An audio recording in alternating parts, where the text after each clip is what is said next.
नमस्कार विद्यार्थी मित्रांनो, अभ्यास मित्र परिवारामध्ये तुम्हा सर्वांचं स्वागत आहे। बघा मित्रांनो, लेक्चर सुरू करण्यापूर्वी आपण काही बॅचेस सुरू केलेले आहे। कमी फीज मध्ये क्वालिटी एज्युकेशन देण्याचा आम्ही प्रयत्न करत आहोत।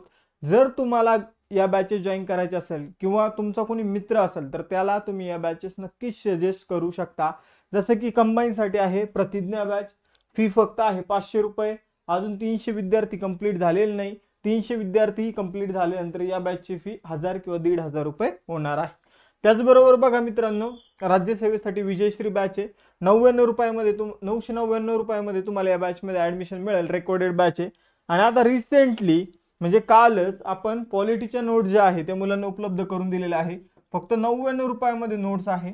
बघा या नोट्स मध्ये तुमचा जो अभ्यास आहे तो एका दिवसामध्ये कंप्लीट होणार आहे। जर पॉलिटीचे समजून घ्या 15 क्वेश्चन येत असेल तर या नोट्स तुम्ही एका दिवसामध्ये वाचून 7 ते 8 क्वेश्चन तरी किमान बरोबर आणू शकता। एवढ्या चांगल्या या नोट्स आहे। तुम्हाला फक्त 99 रुपयामध्ये या नोट्सची पीडीएफ जी ती मिळेल, ती तुम्ही डाउनलोड करू शकता।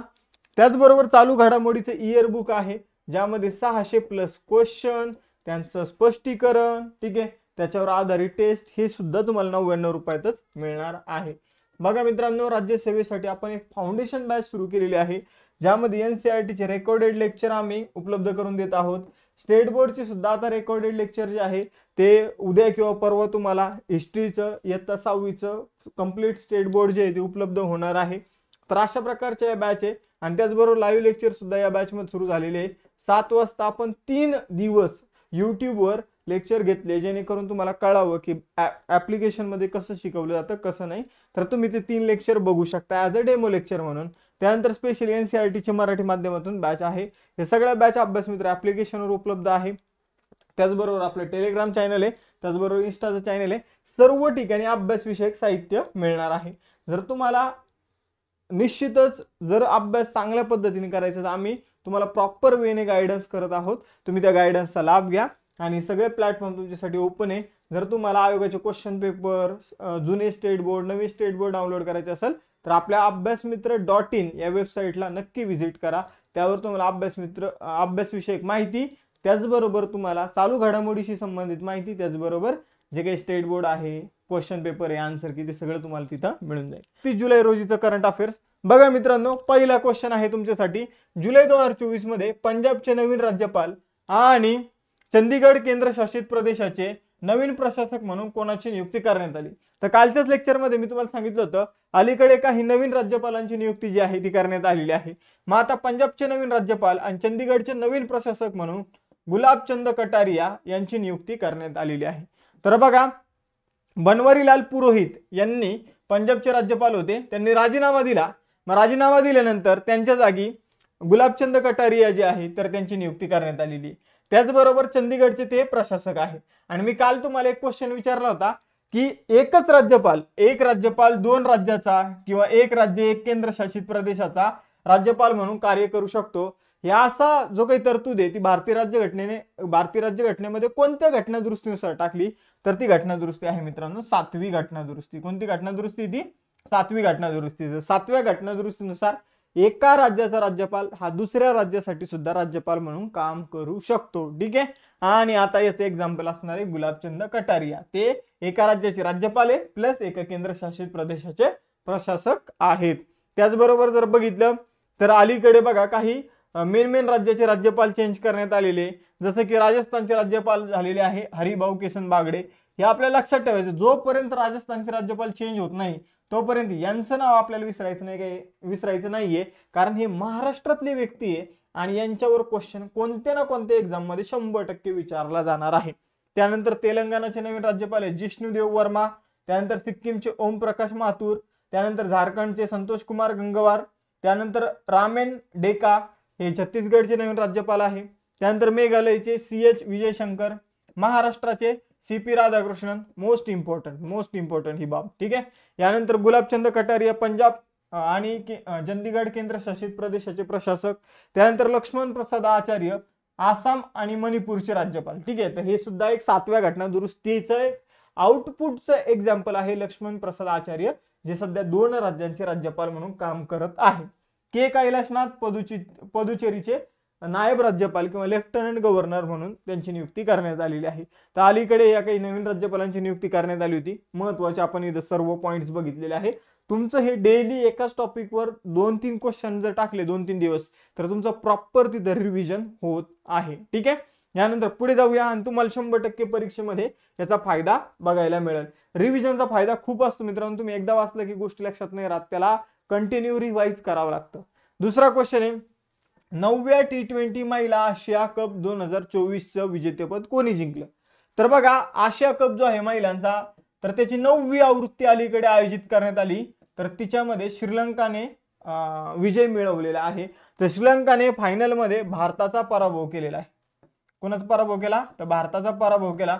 बघा मित्रांनो, एशिया कप महिलांचा जो आहे तर तो 9 वेळा आयोजित करण्यात आला. यापैकी 7 वेळा भारताने जिंकला, 1 वेळा बांगलादेशने जिंकला आणि 1 वेळा आता श्रीलंकाने जिंकलेला आहे. तर 9 वेळा एशिया कप आयोजित करण्यात आला.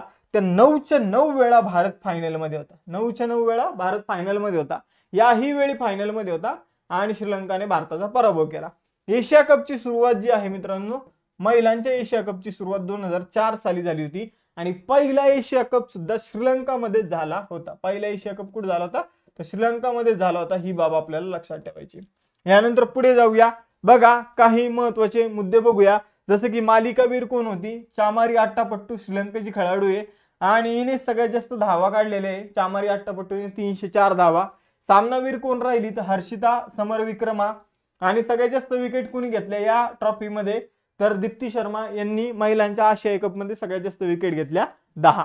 यानंतर बघा, याचं आयोजन 19 जुलै ते 28 जुलै या दरम्यान करण्यात आलं होतं श्रीलंकेमध्ये रंगरी दांबुला स्टेडियम मध्ये. 8 संघ यामध्ये सहभागी होते. भारत, पाकिस्तान, श्रीलंका, बांगलादेश, या व्यतिरिक्त नेपाळ, UAE, मलेशिया आणि थायलंड. यानंतर बघा, आपण बघितलं 2004 मध्ये पहिली आवृत्ती आयोजित करण्यात आली होती. आतापर्यंत 9 फायनल मध्ये भारत खेळलेला आहे. त्यापैकी 7 वेळा भारताने एशिया कप जिंकलेला आहे. यानंतर तिसरा क्वेश्चन, आंतरराष्ट्रीय व्याघ्र दिन 2024 मध्ये कधी साजरा करण्यात आला? तर बघा मित्रांनो, आंतरराष्ट्रीय व्याघ्र दिन 2024 मध्ये 29 जुलै रोजी सेलिब्रेट करण्यात आलेला आहे. या वर्षीची थीम काय होती आंतरराष्ट्रीय व्याघ्र दिनाची? Call for action. काय थीम होती? कॉल फॉर ऍक्शन ही या वर्षीची थीम होती. व्याघ्र दिन सुरुवात म्हणजे कधीपासून सेलिब्रेट केला जातो? तर पहिला व्याघ्र दिन जो आहे तो 29 जुलै 2010 साली सेलिब्रेट करण्यात आला होता आणि आता 2024 मध्ये जो व्याघ्र दिन सेलिब्रेट करण्यात आलेला आहे 29 जुलैला, तर त्याची थीम आहे कॉल फॉर ऍक्शन. त्याचबरोबर बघा मित्रांनो, अलीकडे एक व्याघ्र अहवाल प्रकाशित करण्यात आला होता. व्याघ्र अहवाल 2022, ठीक आहे, 2023 मध्ये प्रकाशित करण्यात आला. याबाबतचे काही महत्वाचे मुद्दे मी तुम्हाला सांगतो जे तुम्हाला परीक्षेच्या दृष्टीने लक्षात ठेवायचे. जसं की या व्याघ्र अहवालानुसार व्याघ्र अहवाल जो आहे तो दर 4 वर्षांनी प्रकाशित करण्यात येतो. दर किती? 4 वर्ष. पहिला मुद्दा. दुसरा मुद्दा, 2022 मध्ये वाघांची संख्या किती झाली? 3682 एवढे वाघ भारतामध्ये. सगळ्यात जास्त वाघ कुठे आहे? तर मध्य प्रदेश राज्यामध्ये. हा एक मुद्दा. मध्य प्रदेशमध्ये सगळ्यात जास्त वाघ आहे, 785. महाराष्ट्र कितव्या क्रमांकावर आहे? तर महाराष्ट्र 4थ्या क्रमांकावर आहे. महाराष्ट्राचं स्थान काय आहे वाघांच्या संख्येच्या बाबतीत? 4th स्पॉटवर आहे महाराष्ट्र. सगळ्यात जास्त वाघ कोणत्या व्याघ्र प्रकल्पामध्ये आहे? तर जिम कॉर्बेट जो काही टायगर रिझर्व आहे तर त्यामध्ये सगळ्यात जास्त वाघ आपल्याला बघायला मिळतात. त्यानंतर असा कोणता व्याघ्र प्रकल्प आहे का महाराष्ट्रातील की ज्यामध्ये वाघच नाही? तर सह्याद्री नावाचा व्याघ्र प्रकल्प आहे महाराष्ट्रातील ज्यामध्ये आपल्याला वाघच बघायला मिळत नाही. व्याघ्र प्रकल्प असून वाघ नाही यामध्ये. तर हे जे मुद्दे मी तुम्हाला सांगितले, व्याघ्र गणना दर 4 वर्षांनी करण्यात येते. सगळ्यात जास्त आतापर्यंतचे वाहक जर आपण बघितलं तर 2022च्या गणनेनुसार आपल्याला बघायला मिळाले 3682. त्यानंतर 785 सगळ्यात जास्त वाघ मध्य प्रदेशमध्ये आहे. त्यानंतर जर बघितलं महाराष्ट्र व्याघ्र संख्येच्या बाबतीत 4थ्या क्रमांकावर आहे. 4था क्रमांक संख्या जर विचारली तर 444 हे लक्षात ठेवा. आणि महाराष्ट्रामध्ये सह्याद्री नावाचा व्याघ्र प्रकल्प ज्यामध्ये वाघच नाही. यानंतर पुढे जाऊया. 4था क्वेश्चन, जुलै 2024 मध्ये आशियातील पहिला ग्रीन झिंक ब्रँड इकोजेन कोणी सुरू केला? आता झिंक नावाचं जे काही धातू आहे, ठीक आहे, झिंक नावाचा जो धातू आहे तर त्या धातूचा एक ब्रँड बनवण्यात आलेला आहे इकोजेन. आता सर काय आहे काय नाही प्रॉपर समजून सांगा. तर आता नीट लक्ष द्या. बघा, झिंक नावाचा जो धातू आहे तो जर आपण घ्यायला गेलो तर वेगवेगळ्या ब्रँडचे धातू आपल्याला मिळतील, ठीक आहे. तर मग इथं जर बघितलं तर ग्रीन झिंकचा एक ब्रँड इथं नवीन आलेला आहे, ग्रीन झिंक ब्रँड. आता हे काय सर ग्रीन झिंक ब्रँड काय आहे? तर बघा मित्रांनो, आता कोणताही धातू वगैरे बनवायचा असेल तर निसर्गामध्ये ते डायरेक्ट एकदम प्युअर स्वरूपात सापडत नाही, आपल्याला त्याच्यावर प्रक्रिया करावी लागते, ठीक आहे. आणि या प्रक्रियेमध्ये मोस्टली कोळसा जाळला जातो, मोस्टली काय जाळला जातो? कोळसा. आणि कोळसा जाळल्यामुळे काय होतं? प्रदूषण होतं. पण या ठिकाणी झिंक जे तयार करण्यात आलेले ते कोळसा जाळून नव्हे, तर समजून घ्या जी सूर्यापासून उष्णता मिळते, सौर ऊर्जा, ठीक आहे. तर अशा प्रकारच्या नॅचरल ऊर्जेचा वापर करून हे जे झिंक आहे ते बनवण्यात आलेले आणि त्या झिंकला इकोजेन नाव देण्यात आलेले. तर अशा प्रकारचा जो काही इकोजेन नावाचा पहिला ग्रीन झिंक ब्रँड जो आहे तो हिंदुस्तान झिंक लिमिटेडने लॉन्च केलेला आहे. तर बघा सगळ्यांना समजलं असेल तर लेक्चरला लाईक करा, चॅनलला सबस्क्राईब करा आणि जास्तीत जास्त मित्रांना अभ्यास मित्राबद्दल माहिती द्या. तर बघा मित्रांनो, हिंदुस्तान झिंक लिमिटेडने हा एक नवीन ग्रीन झिंक ब्रँड आणलेला आहे ज्याचं नाव आहे इकोजेन. त्याचबरोबर बघा मित्रांनो, यामध्ये पहिल्यांदा जेवढं कार्बनचं उत्सर्जन व्हायचं झिंक निर्माण करताना, ठीक आहे, जेवढा कार्बन डायऑक्साईड बाहेर पडायचा, जेवढा कोळसा जाळला जायचा त्यापैकी 75% पेक्षा कमी कार्बन आता उत्सर्जित होणार आहे. म्हणजे समजून घ्या की पहिले जर 100 किलो कार्बन उत्सर्जित व्हायचा तर आता फक्त 25 किलो कार्बन जो आहे तो उत्सर्जित होणार आहे. म्हणजे 75% प्रदूषण या ठिकाणी कमी झालेलं आपल्याला बघायला मिळतं. हिंदुस्तान झिंक लिमिटेड या कंपनीबाबत बोलायचं झालं तर 1966 मध्ये याची स्थापना करण्यात आलेली आहे. इथं मुख्यालय जे आहे ते उदयपूर राजस्थानमध्ये आहे आणि सीईओ कोण आहे? अरुण मिश्रा. त्याचबरोबर ही कंपनी कोणाची? ते वेदांत या समूहाची ही कंपनी आहे. आता वेदांता फॉक्सकॉन सेमीकंडक्टरसाठी या दोन कंपन्या एकत्र येणार होत्या म्हणून वेदांता समूह चर्चेमध्ये होता, ठीक आहे. तैवानची कंपनी होती फॉक्सकॉन आणि वेदांता ही भारताची कंपनी होती, दोघं मिळून सेमीकंडक्टर बनवणार होते पण त्यांची डील कॅन्सल झाली होती. यानंतर पुढे जाऊया. CREAच्या mid annual air quality assessment 2024 नुसार भारतातील सर्वात प्रदूषित शहर कोणतं? तर CREA नावाची संस्था आहे, त्यांनी भारतातील प्रदूषणाबाबत अहवाल जाहीर केला. त्यानुसार भारतातील सगळ्यात प्रदूषित शहर कोणतं आहे? तर मित्रांनो, भारतातील सगळ्यात प्रदूषित शहर आहे बर्निहाट. बर्निहाट हे जे शहर आहे ते आसाम आणि मेघालय यांच्या बॉर्डरवर आहे. बर्निहाट शहर कुठे? तर आसाम आणि मेघालय यांच्या बॉर्डरवर आहे. सगळ्यात जास्त प्रदूषित शहर जर विचारली कोणत्या राज्यात आहे तर हरियाणा, दुसऱ्या क्रमांकावर राजस्थान आणि UP, तिसऱ्या क्रमांकावर दिल्ली, आसाम आणि बिहार. तर या ठिकाणी प्रदूषित शहरांची संख्या सगळ्यात जास्त आहे. भारतातील सगळ्यात प्रदूषित शहर आहे बर्निहाट, दुसऱ्या क्रमांकावर आहे फरीदाबाद आणि तिसऱ्या क्रमांकावर आहे दिल्ली. यानंतर पुढे जाऊया. पंतप्रधान नरेंद्र मोदी यांनी जगातील सर्वात उंच बोगदा शिकुनला टनलच्या बांधकामाचं उद्घाटन खालीलपैकी कुठे केलं? तर शिकुनला टनल जे आहे तर त्याचं आता आपण बांधकाम सुरू केलं आणि ते बांधकाम सुरू करताना जे काही पायाभरणीची वगैरे पूजा असते, जे काही उद्घाटन वगैरे असतं तर ते अलीकडे नरेंद्र मोदी यांनी लडाख या ठिकाणी केलेलं आहे. बघा मित्रांनो, लडाख या ठिकाणी शिकुनला टनल जे बनणार आहे तर त्याचं बांधकाम पूर्ण झाल्यानंतर हा जगातील सगळ्यात उंच बोगदा असणार आहे. या बोगद्याची लांबी 4.1 किलोमीटर आहे आणि हा ड्युअल बोगदा आहे, म्हणजे जाण्यासाठी एक वेगळा बोगदा आणि येण्यासाठी एक वेगळा बोगदा, अशा प्रकारचा हा बोगदा आहे. कोणत्या रस्त्यावर आहे? तर नीमू पुदुम दारचा, ठीक आहे, नीमू पुदुम दारचा या रोडवर हा बोगदा बांधला जात आहे. या किती उंचीवर बांधला जात आहे? तर 15,800 फूट उंचीवर हा बोगदा बांधला जात आहे. या बोगद्यासाठी 1,681 कोटींचा खर्च जो आहे तो केला जाणार आहे. यानंतर बघा, परराष्ट्र मंत्री एस जयशंकर यांनी महात्मा गांधीजींच्या पुतळ्याचं अनावरण खालीलपैकी कुठे केलेले? तर बघा, परराष्ट्र मंत्री एस जयशंकर जे आहे तर ते क्वाड नावाची संघटना आहे, ठीक आहे, क्वाड नावाची संघटना आहे ज्याची 2024 मध्ये बैठक भारतामध्ये होणार आहे, ठीक आहे. क्वाडच्या राष्ट्रप्रमुखांची बैठक भारतात होणार आहे, पण क्वाडच्या परराष्ट्र मंत्र्यांची बैठक अलीकडे कुठे झालेली आहे? जपानमध्ये. आणि जपानमध्ये ही जी बैठक झाली या बैठकीला आपले परराष्ट्र मंत्री कोण गेले? एस जयशंकर. आणि त्यांनी जपानमध्ये महात्मा गांधीजींच्या पुतळ्याचं अनावरण जे आहे ते केलेलं आहे. तर टोकियो जपान या ठिकाणी महात्मा गांधीजींच्या पुतळ्याचं अनावरण कोणी केलं? तर परराष्ट्र मंत्री एस जयशंकर यांनी केलेलं आहे. यानंतर पुढे जाऊया. 8वा क्वेश्चन. 2024 मध्ये पृथ्वी विज्ञान मंत्रालयाचा 18वा स्थापना दिवस कधी साजरा करण्यात आला? तर पृथ्वी विज्ञान मंत्रालयाचा 18वा स्थापना दिवस 2024 मध्ये 27 जुलै रोजी सेलिब्रेट करण्यात आला. तर बघा मित्रांनो, पृथ्वी विज्ञान मंत्रालयाची स्थापना 27 जुलै 2006 रोजी झाली होती आणि आता त्याला 18 वर्ष जे आहे ते कंप्लीट झालेले स्थापना होऊन, म्हणून तो स्थापना दिवस जो आहे तो सेलिब्रेट करण्यात आला. मग आता पृथ्वी विज्ञान मंत्रालयाचे सचिव कोण आहे, तर एम रविचंद्रन यांचं तुम्हाला नाव लक्षात ठेवायचं आहे. यानंतर पुढे जाऊया. सर्च जीपीटी कोणत्या कंपनीने सुरू केलेले आहे, तर बघा मित्रांनो, तुम्ही गुगल, याहू, ठीक आहे, हे बघितलं असेल. हे काय एक सर्च इंजिन आहे. गुगल काय एक सर्च इंजिन आहे. आपण त्याच्यावर कोणती गोष्ट सर्च केली की आपल्याला काय मिळते, वेगवेगळ्या वेबसाईटची लिंक मिळते. गुगल काय आहे तर नीट समजून घ्या. गुगल हे एक सर्च इंजिन आहे. तुम्ही त्याच्यावर एखादी गोष्ट सर्च केली की तुम्हाला समजून घ्या की तुम्ही सर्च केलं की करंट अफेअर्स बाय अभ्यास मित्र, तर मग तुम्हाला यूट्यूबची लिंक भेटेल, ठीक आहे, आपल्या वेबसाईटची लिंक भेटेल.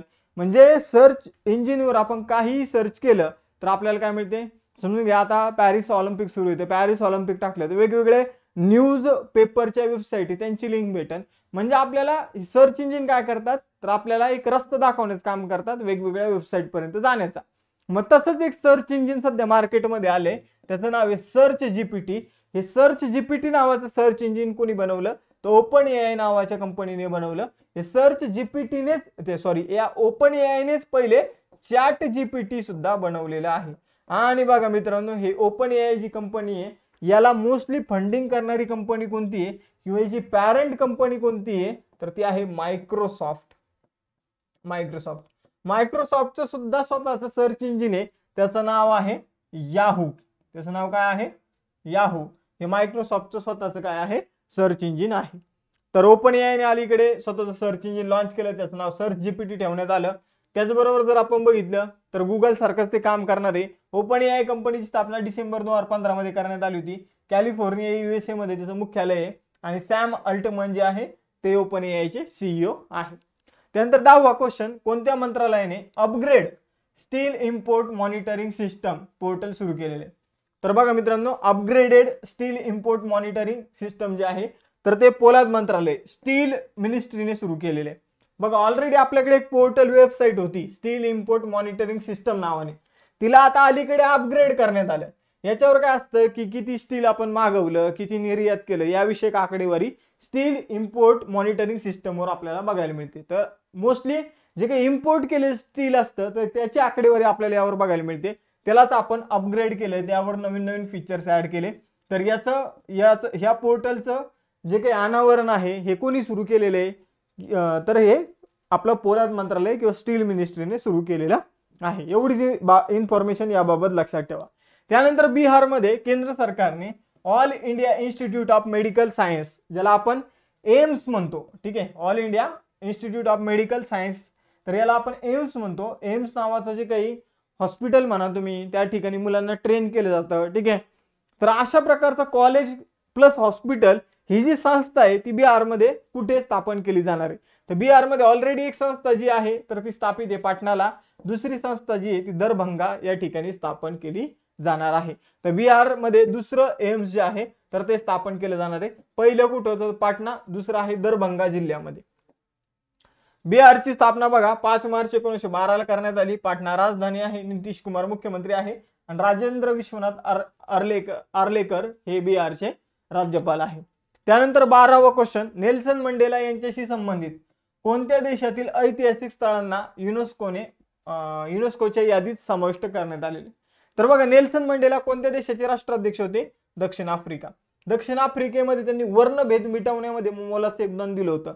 मग बघा मित्रांनो, त्यांच्याशी संबंधित जी काही ऐतिहासिक स्थळं होती त्यांना आता युनेस्कोच्या यादीत ऍड करण्यात आलं. मग आता तुम्हाला फक्त एवढं लक्षात ठेवायचं की नेल्सन मंडेलाशी संबंधित स्थळ कुठं आहे, तर दक्षिण आफ्रिकेमध्ये. डायरेक्ट आला आन्सर. त्यानंतर बघा 13वा क्वेश्चन, केंद्रीय मंत्री जी किशन रेड्डी यांनी कोणत्या शहरात वृक्षारोपण मोहीम 2024 सुरू केली. तर पहिला क्वेश्चन म्हणजे इथंच बनतो, जो काही क्वेश्चन आहे त्यामध्येच मोस्टली बऱ्यापैकी इन्फॉर्मेशन दिलेली आहे. उद्या जाऊन आपल्याला असाही क्वेश्चन येऊ शकतो की वृक्षारोपण मोहीम 2024 कोणी सुरू केली, तर ती केंद्रीय मंत्री जी किशन रेड्डी यांनी सुरू केली. ठीक आहे, हा मुद्दा लक्षात ठेवा. त्यानंतर कुठे सुरू केली, तर धनबाद झारखंड या ठिकाणी वृक्षारोपण मोहीम जी आहे ती अलीकडे सुरू करण्यात आली 2024 मध्ये. जी किशन रेड्डी यांनी ही मोहीम सुरू केली. ही मोहीम एका उपक्रमाचा भाग आहे, तो उपक्रम आहे एक पेड मा के नाम. यानंतर पुढे जाऊया मित्रांनो, 14वा क्वेश्चन, कोणत्या राज्य सरकारने रामनगर जिल्ह्याचं नाव बदलून बेंगळुरू दक्षिण असं करण्याला मान्यता दिली? तर बघा बेंगळुरू कुठे आहे, तर कर्नाटकमध्ये. मग कर्नाटकमधील रामनगरलाच काय नाव दिले गेलेले, बेंगळुरू दक्षिण. बेंगळुरू दक्षिण असं नाव देण्यात आलेलं आहे. आणि याबाबतची माहिती कायदा आणि संसदीय कामकाज मंत्री HK पाटील यांनी दिलेली आहे. यानंतर कर्नाटक बाबत माहिती जाणून घेऊया. 1 नोव्हेंबर 1956 ला याची स्थापना करण्यात आली. राजधानी आहे बेंगलोर. त्यानंतर मुख्यमंत्री आहे सिद्धरामय्या आणि थावरचंद गेहलोत कर्नाटकचे राज्यपाल आहेत. त्यानंतर 15वा क्वेश्चन, सांस्कृतिक वारशाची अवैध तस्करी रोखण्यासाठी भारताने कोणत्या देशासोबत सांस्कृतिक संपदा करार जो आहे तो केलेला आहे? तर भारताने सांस्कृतिक संपदा करार अमेरिकेसोबत केला. तर बघा मित्रांनो, सांस्कृतिक वारसा जे काही आपल्या हेरिटेज साईट आहे तर त्यांचं रक्षण करण्यासाठी भारताने अमेरिकेसोबत कल्चरल साईट प्रोटेक्ट ॲग्रीमेंट जे आहे ते केलेलं आहे. ठीक आहे. तर कल्चरल आपण म्हणूया प्रॉपर्टी साईट ने म्हणतात, कल्चरल प्रॉपर्टी ॲग्रीमेंट जे आहे ते भारत आणि अमेरिकेने मिळून केलेलं आहे. हे ॲग्रीमेंट करताना पर्यटन मंत्री गजेंद्र सिंह शेखावत हे सुद्धा उपस्थित होते. त्याचबरोबर सांस्कृतिक मंत्रालयाचे सचिव गोविंद मोहन यांची सुद्धा उपस्थिती आपल्याला त्या ठिकाणी बघायला मिळाली. आणि अमेरिकेचे जे भारतामध्ये राजदूत आहे एरिक गारसेट्टी तर यांची उपस्थिती होती. यांच्या उपस्थितीमध्ये हा करार करण्यात आला. या कराराचा उद्देश सांस्कृतिक मालमत्तेची अवैध तस्करी रोखणे. 1 ऑगस्ट 2024 करंट अफेअर्स आता आपण इथं अभ्यासणार आहोत. त्यामधील पहिला क्वेश्चन आहे मित्रांनो, जुलै 2024 मध्ये तिसऱ्यांदा कोण व्हेनेझुएला या देशाचं राष्ट्राध्यक्ष बनलेला आहे? तर बघा मित्रांनो, तिसऱ्यांदा व्हेनेझुएला या देशाचे राष्ट्राध्यक्ष बनलेले निकोलस मादुरो. तर व्हेनेझुएला हा जो देश आहे तर हा देश महागाईमुळे खूप प्रसिद्ध झाला होता. हा अमेरिका खंडामध्ये एक देश आपल्याला बघायला मिळतो व्हेनेझुएला. तर निकोलस मादुरो हे जे आहे तर व्हेनेझुएलाचे तिसऱ्यांदा राष्ट्राध्यक्ष जे आहे ते बनलेले आहे. त्यानंतर पुढे जाऊया. व्हेनेझुएलाची राजधानी लक्षात ठेवा, करायकस ही व्हेनेझुएलाची राजधानी आहे. त्यानंतर व्हेनेझुएलाचे चलन आहे व्हेनेझुएलन बोलिव्हिर, तर हे तिथलं चलन आहे. यानंतर पुढे जाऊया. दुसरा क्वेश्चन, जुलै 2024 मध्ये तेलंगणाचे नवीन राज्यपाल कोणाला बनवण्यात आलेला आहे? तर आपण महाराष्ट्राचे राज्यपाल बघितलं, गुजरातचे राज्यपाल बघितले. आता आजच्या लेक्चरमध्ये आपण तेलंगणाचे राज्यपाल बघत आहोत. तर अलीकडे बरेचशा राज्यांचे राज्यपाल जे ते बदलण्यात आले आणि नवीन राज्यपालांची अपॉइंटमेंट झालेली आहे. मग आता तेलंगणाचे नवीन राज्यपाल कोण बनलेले आहे? तर जिष्णू देव वर्मा. ठीक आहे, जिष्णू देव वर्मा हे तेलंगणाचे नवीन राज्यपाल बनलेले आहे. यानंतर पुढे जाऊया. तिसरा क्वेश्चन, पॅरिस ऑलिम्पिक 2024 मध्ये कोणत्या भारतीयाने 10 मीटर एअर पिस्तूल मिश्र सांघिक गटात दक्षिण कोरियाला पराभूत करून कांस्य पदक जिंकलेले? तर बघा मित्रांनो, 10 मीटर रायफल या प्रकारामध्ये एक सांघिक कामगिरीमध्ये 2 व्यक्तींनी पदक जिंकलेले, सरबजोत सिंह आणि मनू भाकर. तर मनू भाकर यांनी या पहिलेही एक कांस्य पदक जिंकलं होतं. आता सांघिक कामगिरीमध्ये यांना कांस्य पदक मिळालेलं आहे. आता मनू भाकर या पहिल्या भारतीय महिला बनलेल्या आहे ज्यांनी एकाच ऑलिम्पिकमध्ये 2 मेडल जे आहेत जिंकलेले. तर हा मुद्दा लक्षात ठेवा, एकाच ऑलिम्पिकमध्ये 2 मेडल जिंकलेल्या मनू भाकर या पहिल्या भारतीय महिला बनलेल्या आहे ज्यांनी एकाच ऑलिम्पिकमध्ये 2 मेडल जिंकलेले.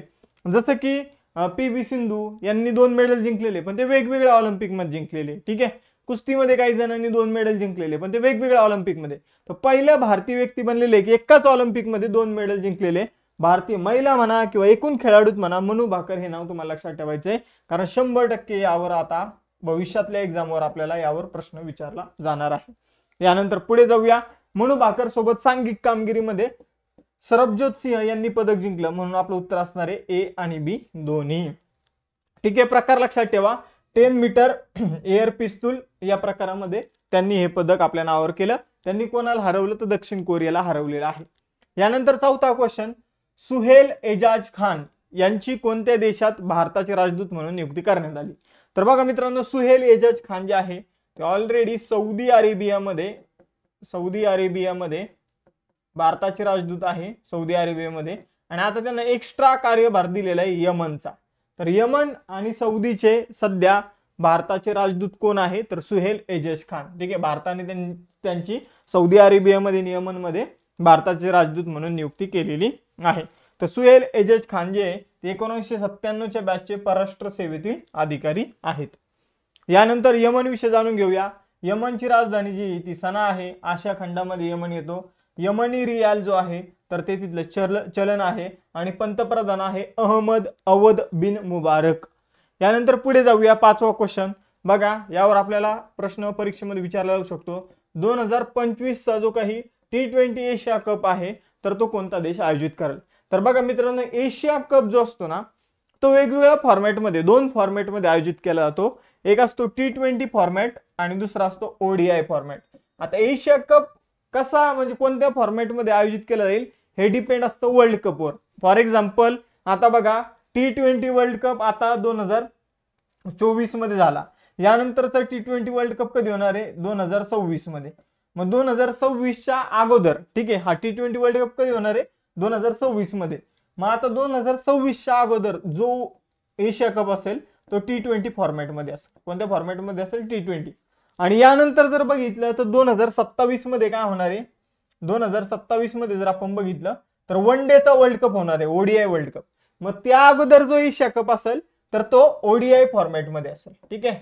तर पुढच्या 2 वर्षासाठी जो काही एशिया कप होणार आहे तर त्याचे आयोजक देश जे ते जाहीर झालेले आहे. मग 2025 मध्ये एशिया कपचं आयोजन करेल भारत आणि 2027 मध्ये एशिया कपचं आयोजन करेल बांगलादेश. तर हे लक्षात ठेवा. त्याचबरोबर चॅम्पियन्स ट्रॉफी कोणत्या देशात होणार आहे? तर पाकिस्तानमध्ये होणार आहे आणि भारताने तिथे जाण्यास नकार दिलेला आहे. तर महत्त्वाचे मुद्दे मी तुम्हाला सांगितले. त्यानंतर बघा केंद्रीय अर्थसंकल्प 2024-25 मध्ये परकीय विकास सहाय्याची सर्वाधिक रक्कम कोणत्या देशाला देण्यात आली? तर बघा मित्रांनो, आपण जेव्हा अर्थसंकल्प मांडतो तेव्हा आपण काय करतो, काही स्पेसिफिक रक्कम जी आहे, आता अर्थसंकल्पामध्ये उत्पन्न आणि खर्च दोन्हीची आकडेवारी असते. मग आपण खर्चामध्ये काय करतो तर काही मदत जी आहे ती जाहीर करतो. ठीक आहे. आपल्या शेजारचे आपल्यासाठी महत्वाचे जे देश आहे त्यांना आपण काही रक्कम जी ती जाहीर करतो. मग आता आपण टोटल रक्कम जी आहे या अर्थसंकल्पामध्ये 22,000 कोटी जाहीर केलेली की 22,000 कोटी एवढे पैसे जे ते आपण मदत म्हणून वेगवेगळ्या देशांना देणार आहे. मग त्यामध्ये सगळ्यात मोठा वाटा कोणाचा आहे तर भूतानचा आहे. कोणाचा आहे? भूतानचा आहे. भूतानला सगळ्यात जास्त पैसे देणार आहोत आपण 22,000 कोटी पैकी 2,000 कोटी जे आहे ते आपण भूतानला ॲज अ मदत म्हणून देणार आहोत. मग अशा असंख्य देश आहे की ज्यांना भारत जे आहे ते मदत करणार आहे. त्यामध्ये अफगाणिस्तान पण येतो. अफगाणिस्तानला भारत 200 कोटी रुपयाची मदत करणार आहे. मालदीव येतो. मालदीवला भारत 400 कोटी रुपयांची मदत करणार आहे. तर सगळ्यात मोठा वाटा 22,000 कोटीमध्ये जर कोणाला मिळाला असेल तर तो भूतान आहे. एवढं लक्षात ठेवायचं. एक्झॅक्ट आकडा 2,068 कोटी एवढं भूतानला मिळालेले. मालदीवला 400 कोटी, अफगाणिस्तानला 200 कोटी. यानंतर पुढे जाऊया. 7वा क्वेश्चन, जुलै 2024 मध्ये भारतातील पहिल्या भूमिगत संग्रहालयाचे उद्घाटन कोठे झालं आहे? तर भारतातील पहिल्या भूमिगत संग्रहालयाचं उद्घाटन जे आहे, आता बघा आपल्या इथे एक राजा होता हुमायून. ठीक आहे. तर हुमायूंशी संबंधित ज्या काही गोष्टी सध्या उपलब्ध आहे तर त्याशी संबंधित एक भूमिगत संग्रहालय नवी दिल्ली या ठिकाणी सुरू झालेलं आहे. तर नवी दिल्ली या ठिकाणी याचं उद्घाटन कोणी केले या भूमिगत संग्रहालयाचं? तर गजेंद्र सिंह शेखावत. हे जे संग्रहालय आहे ते एका विशिष्ट थीमवर आधारित आहे. त्याला बाओली थीम म्हटलं जातं. तर बाओली थीम काय आहे तर जुन्या जमान्यात पाणी साचवण्यासाठी काय करायचे तर अशा प्रकारचं एक स्ट्रक्चर निर्माण करायचे. जसं की तुम्ही राणी की बाव बघितलं असेल नोटीवर. ती काय असते एक विहीरच असते पण पायऱ्यासारखी एकदम खोल विहीर असते. तर अशा प्रकारचं संग्रहालयच बनवण्यात आलेले ज्याचं स्ट्रक्चर जे ते विहिरीप्रमाणे असणार आहे आणि आतमध्ये जमिनीच्या आतमध्ये गेल्यानंतर आपल्याला ते संग्रहालय बघायला मिळेल. त्यामध्ये वेगवेगळ्या गोष्टी ज्या आहेत त्या बघायला मिळतील. हुमायूंशी संबंधित गोष्टी ज्या आहेत तर त्या आपल्याला या भारतातील पहिल्या भूमिगत संग्रहालयामध्ये बघायला मिळणार आहे. त्यानंतर आसाम रायफलचे नवे महासंचालक कोण बनले आहे? तर बघा मित्रांनो, आपल्या सैन्य दलामध्ये एक तुकडी आहे आसाम रायफल. त्याचे नवीन जे काही महासंचालक आहे तर ते विकास लखेडा किंवा तुम्ही लाखेरा या दोन्ही नावांनी सुद्धा म्हणू शकता. लखेरा किंवा लखेडा. तर विकास लखेडा जे आहे ते आसाम रायफलचे नवीन महासंचालक बनलेले आहे. त्यांनी कोणाची जागा घेतली तर त्यांनी PC नायर यांची जागा घेतलेली आहे. आसाम रायफलची स्थापना 1835 साली करण्यात आली होती. आसामचं मुख्यालय कुठं आहे तर शिलाँग मेघालय येथे आहे. ठीक आहे. तर आसाम रायफलचं मुख्यालय कुठे आहे तर शिलाँग मेघालय येथे आहे. ठीक आहे. हे लक्षात ठेवा. यानंतर पुढे जाऊया. व्ही व्यंकय्या एपिग्राफी पुरस्कार 2024 मध्ये कोणाला देण्यात आला? आता एपिग्राफी पुरस्कार काय आहे तर मित्रांनो, जे काही शिलालेख असतात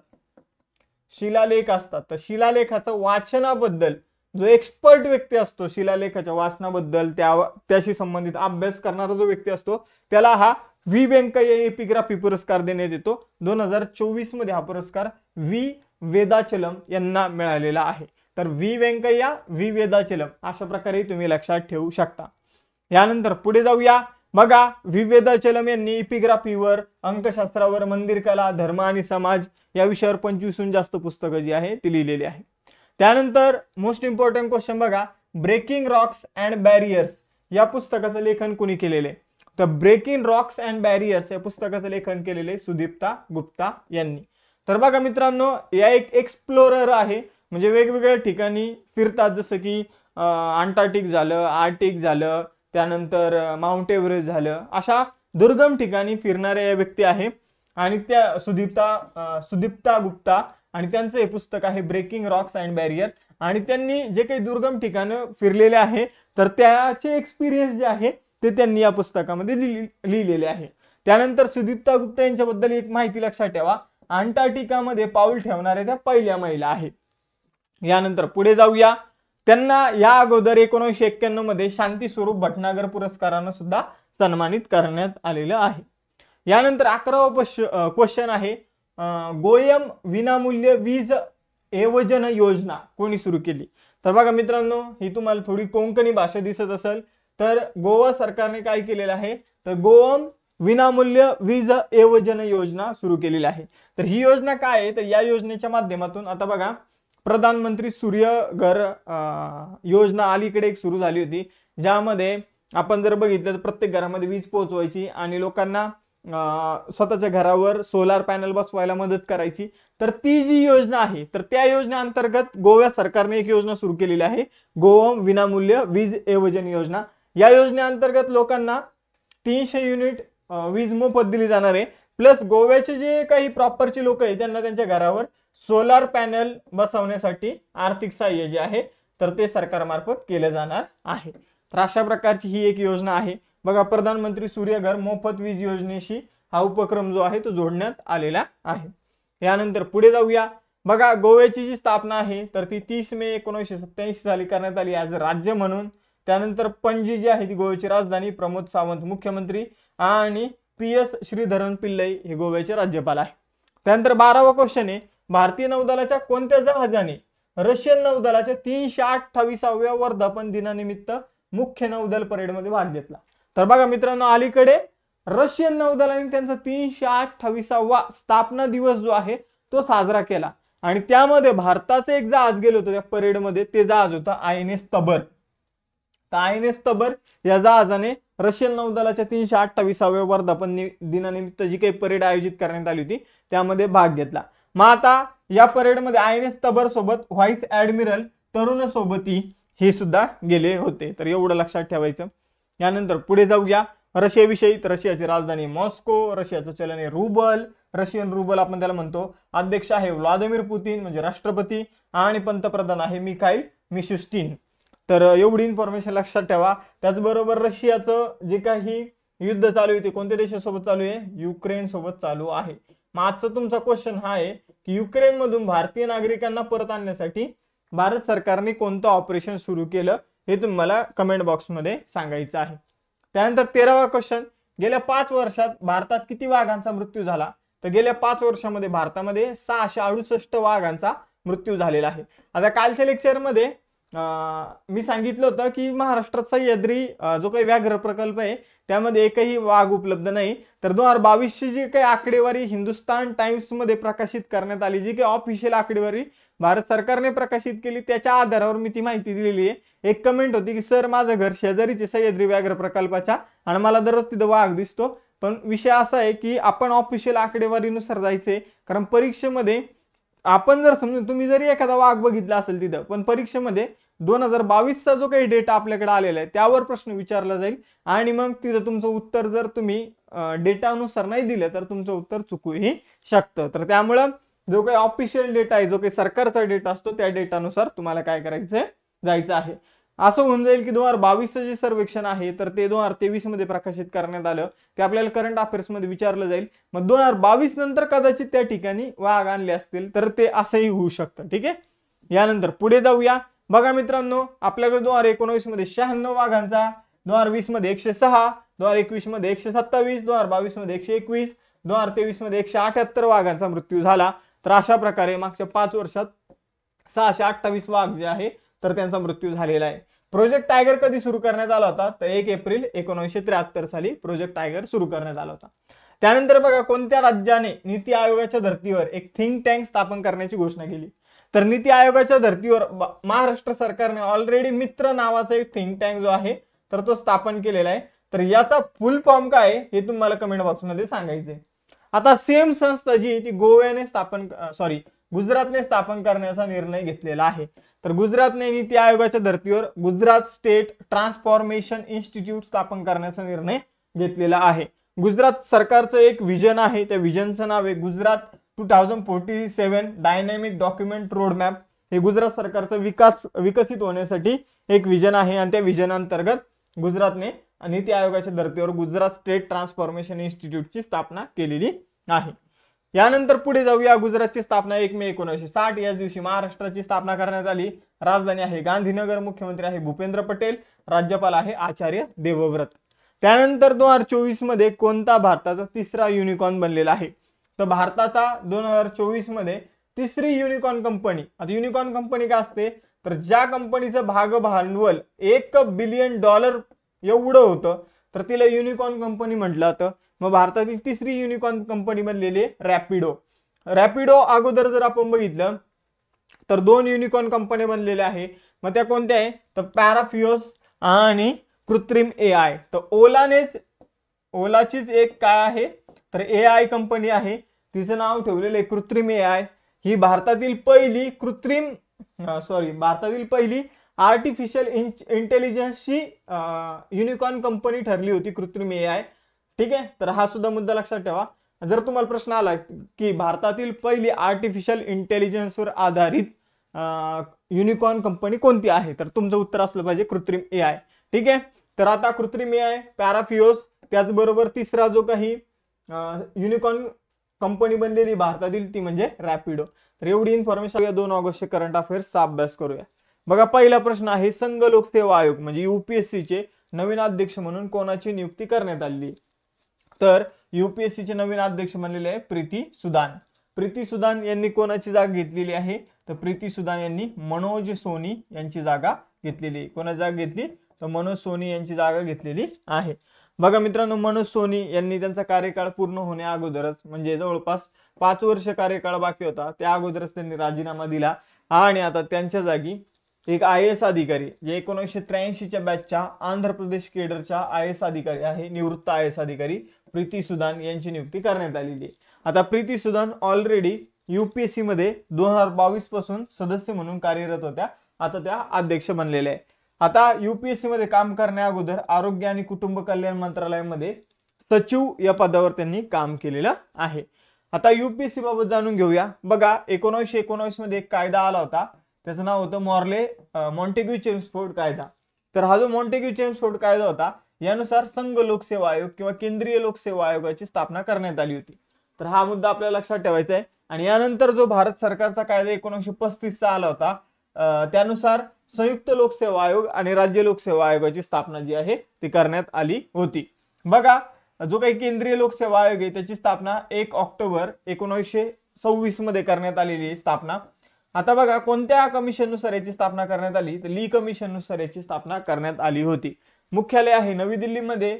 भाग 14 आणि अनुच्छेद म्हणजे कलम 315 ते 323 मध्ये केंद्रीय लोकसेवा आयोग तसेच राज्य लोकसेवा आयोगाबाबत महत्वाची इन्फॉर्मेशन भारतीय राज्यघटनेमध्ये दिलेली. भाग 14 कलम 315 ते 323. यानंतर आपण डेली एक राज्यपालाबाबत क्वेश्चन बघतोय, कारण अलीकडे खूप सारे राज्यपाल जे आहे ते बदलण्यात आलेले. मग बघा, जुलै 2024 मध्ये आसामचे नवीन राज्यपाल कोणाला बनवण्यात आले, तर जुलै 2024 मध्ये आसामचे नवीन राज्यपाल बनलेले आहे लक्ष्मण प्रसाद आचार्य. कोण बनलेले, लक्ष्मण प्रसाद आचार्य. आता बघा, लक्ष्मण प्रसाद आचार्य यांच्याकडे आसाम व्यतिरिक्त मणिपूरचाही अतिरिक्त कार्यभार आहे. म्हणजे आसाम आणि मणिपूर या दोन्ही राज्याचे सध्याचे राज्यपाल कोण आहे, लक्ष्मण प्रसाद आचार्य. यांनी कोणाची जागा घेतली? तर गुलाबचंद कटारिया यांची त्यांनी जागा घेतलेली आहे. मग आता मी तुम्हाला सांगितलं की 2-3 राज्यपाल लक्षात ठेवा, जसे की हरिभाऊ किसनराव बागडे हे राजस्थानचे नवीन राज्यपाल आहे. त्याचबरोबर CP राधाकृष्णन हे महाराष्ट्राचे नवीन राज्यपाल आहे. त्याचबरोबर जिष्णुदेव वर्मा हे तेलंगणाचे नवीन राज्यपाल आहे. ओमप्रकाश माथुर सिक्कीमचे नवीन राज्यपाल. संतोष कुमार गंगवार झारखंडचे नवीन राज्यपाल. रामेन डेका हे छत्तीसगडचे नवीन राज्यपाल.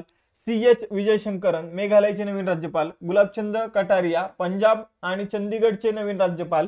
ठीक आहे. लक्ष्मण प्रसाद आचार्य आसाम आणि मणिपूरचे नवीन राज्यपाल आणि के कैलाश नाथन पुदुचेरीचे नवीन राज्यपाल बनलेले आहे. यानंतर पुढे जाऊया. तिसरा क्वेश्चन. आता टाइम मॅगझिन तुम्हाला माहित असेल, टाइम मासिक. तर टाइम मासिकाने अलीकडे 2024 मध्ये जगातील महान ठिकाणांची यादी जी आहे ती जाहीर केली. त्यामध्ये भारतामधील किती स्थळांचा त्यामध्ये समावेश होता असा आपल्याला प्रश्न आहे. तर भारतामधील 3 स्थळ जी आहे, जगातील महान स्थळांच्या यादीत भारतातील 3 स्थळांचा समावेश होता, जी यादी टाइम मासिकाने जाहीर केलेली आहे. मग ही 3 स्थळं कोणती होती? तर बघा, महाराष्ट्रातील म्युझियम ऑफ सोल्युशन्स, त्यानंतर हैदराबादमधील मनम चॉकलेट आणि ठिकाणे, आणि त्यानंतर हिमाचल प्रदेशमधील नार म्हणून ठिकाणे. या 3 ठिकाणांचा त्यामध्ये समावेश करण्यात आला होता. टाइम मासिक जे आहे तर त्याची स्थापना 1923 मध्ये करण्यात आली होती. मग आता हे काय करत असतं, time person of the year आणि असे वेगवेगळे जे काही त्यांचे पुरस्कार आहे ते जाहीर करत असतं. बघा मित्रांनो, याचं मुख्यालय न्यूयॉर्क USA मध्ये आहे आणि मुख्य कार्यकारी अधिकारी CEO आहे जेसिका सिबली. यानंतर पुढे जाऊया. चौथा क्वेश्चन. मानवी तस्करी विरुद्ध जागतिक दिन 2024 मध्ये कधी साजरा केला जातो? तर बघा मित्रांनो, कधी साजरा केला गेला हे बरोबर राहील. तर बघा, मानवी तस्करी विरुद्ध जागतिक दिन जो आहे 2024 मध्ये 30 जुलै रोजी सेलिब्रेट करण्यात आला. आता 30 जुलै रोजी अजून एक दिवस असतो, तो असतो जागतिक मैत्री दिवस. कोणता असतो? जागतिक मैत्री दिवस. तर जागतिक मैत्री दिवस कधी सेलिब्रेट केला जातो? तर 30 जुलैला. आणि मानवी तस्करी विरोधात जागतिक दिन जो आहे तो सुद्धा 30 जुलैला सेलिब्रेट केला जातो. तर या 2 गोष्टी लक्षात ठेवायच्या आहे. मग बघा, या वर्षीची थीम काय होती? Leave no child behind in the fight against human trafficking. मी परत एकदा रिपीट करतो. लिव्ह नो चाइल्ड म्हणजे कोणत्याही बालकाला आपल्याला मागे ठेवायचं नाहीये. कशाशी संबंधित? तर जो काही ह्युमन ट्रॅफिकिंग मानवी तस्करी विरोधात जो लढा आहे त्या लढ्यामध्ये आपल्याला कोणत्याही बालकाला मागे ठेवायचं नाहीये. यानंतर 5वा क्वेश्चन. जुलै 2024 मध्ये इंग्लिश चॅनल एकट्याने पार करणारी जगातील सर्वात तरुण आणि सर्वात वेगवान पॅरा स्विमर कोण बनलेली? आता पॅरा शब्द कधी वापरला जातो? जेव्हा एखादा खेळाडू अपंग असतो त्यासाठी पॅरा हा शब्द वापरला जातो. मग पॅरा स्विमर म्हणजे काय? तर या खेळाडूला निश्चितच काही ना काही अपंगत्व असणार.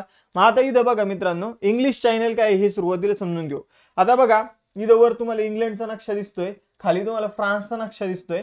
मग फ्रान्स आणि इंग्लंड मध्ये हे जे काही तुम्हाला अटलांटिक महासागराचा हा जो काही भाग दिसतो तर त्याला म्हटलं तर इंग्लिश चॅनल. ठीक आहे, त्याला काय म्हटलं तर इंग्लिश चॅनल.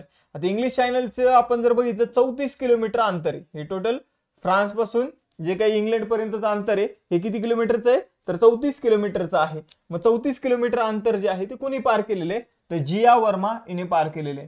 मित्रांनो, ही मुंबईची मुलगी आहे म्हणून त्यावर आपल्याला प्रश्न विचारला जाऊ शकतो.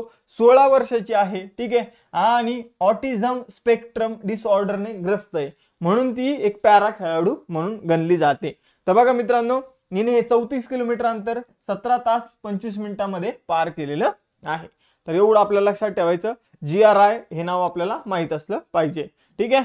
या अगोदर आपण जर तुम्हाला असा प्रश्न आला की इंग्लिश चॅनल पार करणारे म्हणजे पोहून ओलांडणारे भारतातील पहिली व्यक्ती कोण होते? तर मिहिर सेन हे भारतातील पहिली व्यक्ती होते. त्यांनी 1958 मध्ये इंग्लिश चॅनल पहिल्यांदा ओलांडलं होतं. यानंतर 6वा क्वेश्चन. भारतीय रिझर्व्ह बँकेने कोणत्या कंपन्यांसाठी क्रॉस बॉर्डर पेमेंट ॲग्रिगेटर परवाना जाहीर केलेला आहे? तर बघा, पेमेंट ॲग्रिगेटर क्रॉस बॉर्डर नावाचा एक परवाना असतो, एक लायसन असतं.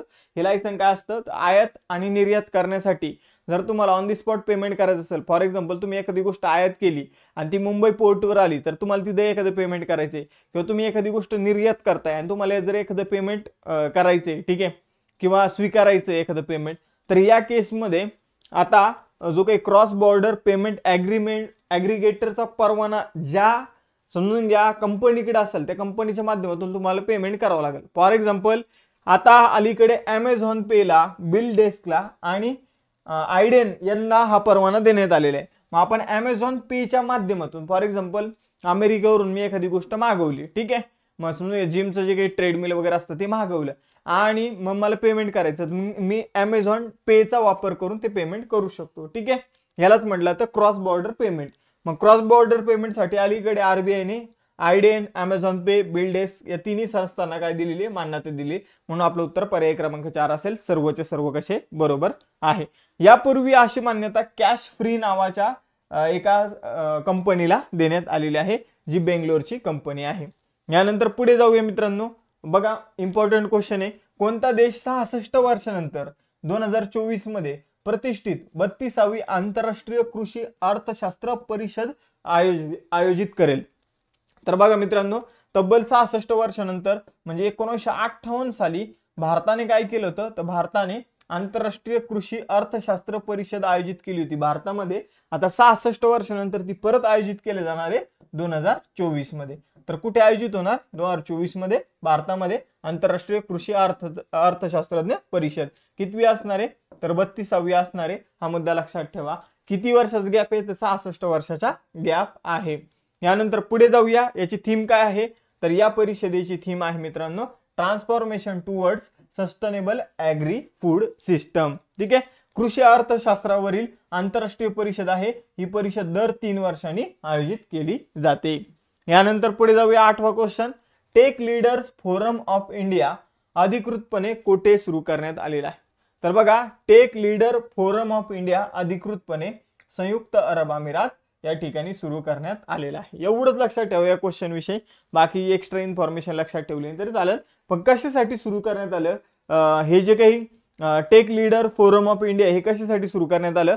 तर जे काही इंजिनियर्स आहे तर इंजिनियर्सला आवश्यक संसाधनं, ज्ञान, नेटवर्क प्रदान करण्यासाठी या फोरमची सुरुवात करण्यात आलेली आहे. ठीक आहे, मग इंजिनियर्सला त्यांच्या कामामध्ये ज्या गोष्टींची आवश्यकता लागते त्या गोष्टी उपलब्ध करून देण्यासाठी या फोरमची सुरुवात करण्यात आलेली आहे. आणि हे कुठे सुरू करण्यात आलं? संयुक्त अरब अमिरातमध्ये. UAE आपण त्याला म्हणतो, युनायटेड अरब अमिरात. याची राजधानी काय? अबुधाबी. चलन आहे दिरहम. त्यानंतर राष्ट्रपती आहे शेख मोहम्मद बिन जायद अल नाहयान. यानंतर 9वा क्वेश्चन. केंद्रीय मंत्री भूपेंद्र यादव यांनी आयडियाज फॉर लाईफ पोर्टल कुठे सुरू केलं? तर बघा मित्रांनो, केंद्रीय मंत्री भूपेंद्र पटेल यांनी आयडियाज फॉर लाईफ नावाचं पोर्टल जे आहे ते नवी IIT दिल्ली या ठिकाणी सुरू केलेलं आहे. आता आयडियाज फॉर लाईफ हे पोर्टल नेमकं काय आहे? तर मानवाने पर्यावरणाशी सुसंगत जीवनशैलीचा स्वीकार करावा यासाठी आपल्याला या पोर्टलवर माहिती दिली जाणार आहे. आजकाल आपण जर बघितलं तर आपलं जीवन जे आहे ते पर्यावरणाचे विपरीत चालू आहे. आपण कधीही झोपतो, कधीही उठतो. ठीक आहे, अन्नामध्ये सुद्धा काही पण खातो. तर इथं जर बघितलं मानवाने परत त्याचं जीवन जे आहे ते पर्यावरणाशी सुसंगत बनवलं पाहिजे. आणि मग त्यासाठी आयडियाज फॉर लाईफ नावाचं पोर्टल जे आहे ते सुरू करण्यात आलं IIT दिल्ली या ठिकाणी. आणि हे कोणी सुरू केलं? याचं लॉन्चिंग कोणी केलं? भूपेंद्र यादव केंद्रीय मंत्री यांनी याचं लॉन्चिंग केलेलं आहे. त्यानंतर बघा, सुविधा सॉफ्टवेअर व्हर्जन 1.0 किंवा सुविधा सॉफ्टवेअर आवृत्ती 1.0 ठीक आहे, कोणी लॉन्च केलं? तर सुविधा सॉफ्टवेअर जे आहे ते भारतीय तटरक्षक दलाने लॉन्च केलेलं आहे. बघा, भारतीय तटरक्षक दलाचे वेगवेगळी तटरक्षक दल आहे. बघा, पूर्व किनारपट्टीवर, पश्चिम किनारपट्टीवर, म्हणजे सगळ्यांमध्ये समन्वय निर्माण व्हावा यासाठी सुविधा सॉफ्टवेअर आवृत्ती 1.0 जे आहे तर ते लॉन्च करण्यात आलेले. हे एका प्रकारचं काय पोर्टलच आहे. भारतीय तटरक्षक दल जे आहे त्याची स्थापना 1 फेब्रुवारी 1977 साली करण्यात आली होती. मुख्यालय आहे नवी दिल्ली. महासंचालक आहे राकेश पाल. त्यानंतर 11वा question. Jamshed Tata powerful lessons for corporate success. तर हे पुस्तक कोणी लिहिलं? तर Jamshedji Tata powerful lesson for corporate success हे पुस्तक R गोपालकृष्णन आणि हरीश भट या दोघांनी मिळून लिहिलेलं आहे. म्हणून पर्याय क्रमांक 3 उत्तर असेल, 1 आणि 2 दोन्ही. ठीक आहे, यानंतर पुढे जाऊया. बघा, यामध्ये जमशेदजी टाटा कसे सक्सेसफुल झाले कसे नाही याबाबत या Jamshedji Tata powerful lessons for corporate success या पुस्तकामध्ये दिलेलं आहे. यानंतर 12वा question. All India education summit 2024 मध्ये कुठे आयोजित करण्यात आलेली आहे? तर बघा, ऑल इंडिया एज्युकेशन समिट जी आहे ती 2024 मध्ये नवी दिल्ली या ठिकाणी आयोजित करण्यात आलेली आहे. बघा ऑल इंडिया एज्युकेशन समिट जी आहे तर ती राष्ट्रीय शैक्षणिक धोरण जे 2020 चं नवीन न्यू एज्युकेशन पॉलिसी आहे त्या अंतर्गत आयोजित करण्यात आलं होतं. ठीक आहे, शिक्षणाशी संबंधित यामध्ये बरेचशा चर्चा ज्या आहे तर त्या केल्या जातात ऑल इंडिया एज्युकेशन समिट.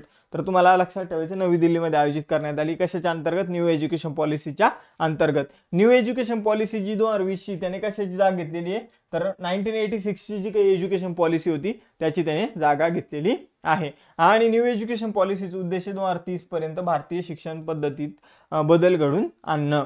यानंतर 13वा क्वेश्चन, कोणत्या व्याघ्र प्रकल्पामध्ये प्रथमच वीज निर्मितीसाठी विंड टर्बाइन बसवण्यात आले? विंड टर्बाइन काय असतात तर पवनचक्की जे असतात त्यांना विंड टर्बाइन म्हटलं तर हवेमुळे ते काय होत असतात तर फिरत असतात. तर हे विंड टर्बाइन जे आहे ते पेरियार व्याघ्र प्रकल्प जे आहे त्यामध्ये बसवण्यात आलेले आहे. बघा मित्रांनो, केरळमध्ये आहे पेरियार व्याघ्र प्रकल्प, हा मुद्दा लक्षात ठेवा. तर यामध्ये विंड टर्बाइन बसवण्यात आलेले.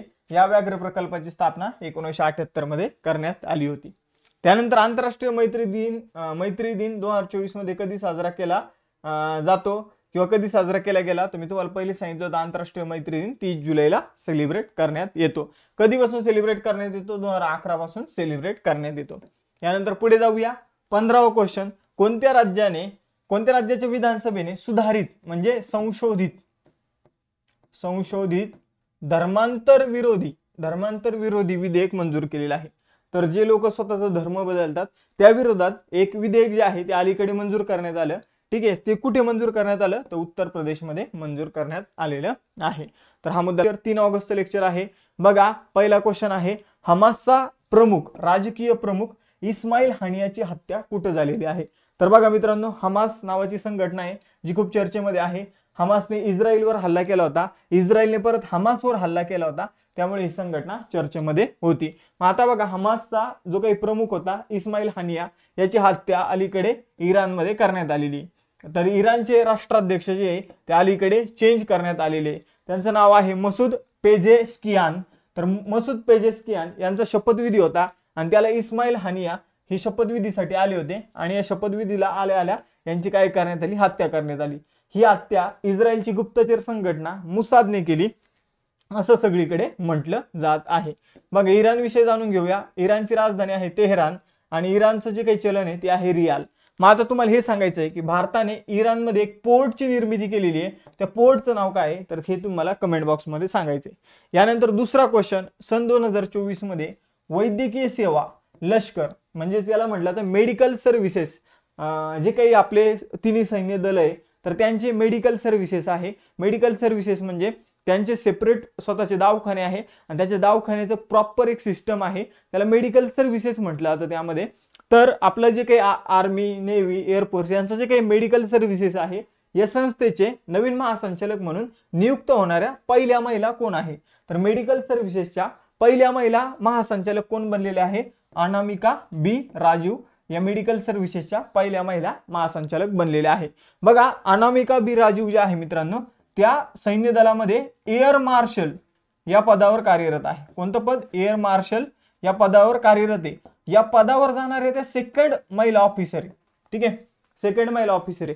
पहिल्या महिला ऑफिसर कोण होत्या तर पद्मा बंडोपाध्याय या एअर मार्शल पदापर्यंत पोहोचणाऱ्या पहिल्या महिला ऑफिसर होत्या.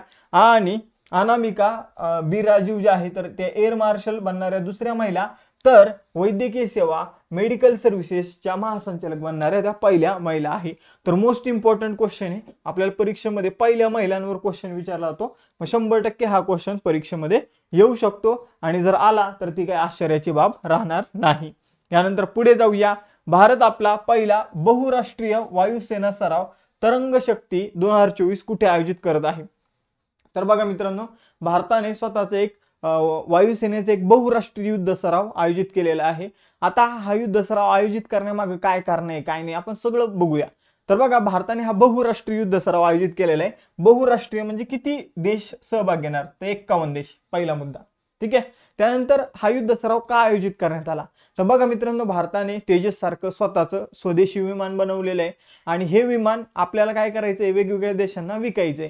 मग आता ते कधी आपण विकणार, तर जेव्हा दुसरे देश आपल्यासोबत युद्ध सराव करणार आणि ते बघणार की तेजसची खरी पॉवर काय आहे, आणि मग त्यांना समजणार की तेजस विमान खरंच खूप चांगलं आहे आणि आपण ते परचेस करायला पाहिजे. मग यासाठी आपण हा युद्ध सराव जो आहे तो आयोजित केलेला आहे. आणि बघा मित्रांनो, 2 राज्यामध्ये हा युद्ध सराव आयोजित केलेला आहे. एक आहे तमिळनाडू, दुसरा आहे राजस्थान.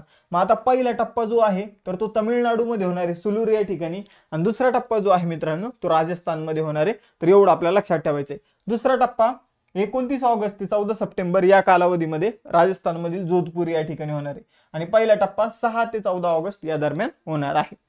यानंतर पुढे जाऊया. बघा, आत्मनिर्भरता हा जो शब्द आहे तर या शब्दावर आधारित आपण हा युद्ध सराव जो आहे तरंग शक्ती हा सुरू केलेला आहे. कारण आपल्याला जे काही आपण म्हणूया आर्मीशी रिलेटेड इक्विपमेंट्स आहे त्यामध्ये आपल्याला काय व्हायचे, आत्मनिर्भर व्हायचं आहे, आणि आपल्याला ते इम्पोर्ट करायचे, ते इक्विपमेंट्स आत्मनिर्भर होऊन दुसऱ्या देशांना विकायचे. यानंतर पुढे जाऊया. बघा, भारतीय हवाई दल जे त्याची स्थापना 8 ऑक्टोबर 1932 मध्ये करण्यात आली होती. याचं मुख्यालय नवी दिल्ली या ठिकाणी आहे, आणि अध्यक्ष आहे विवेक राम चौधरी.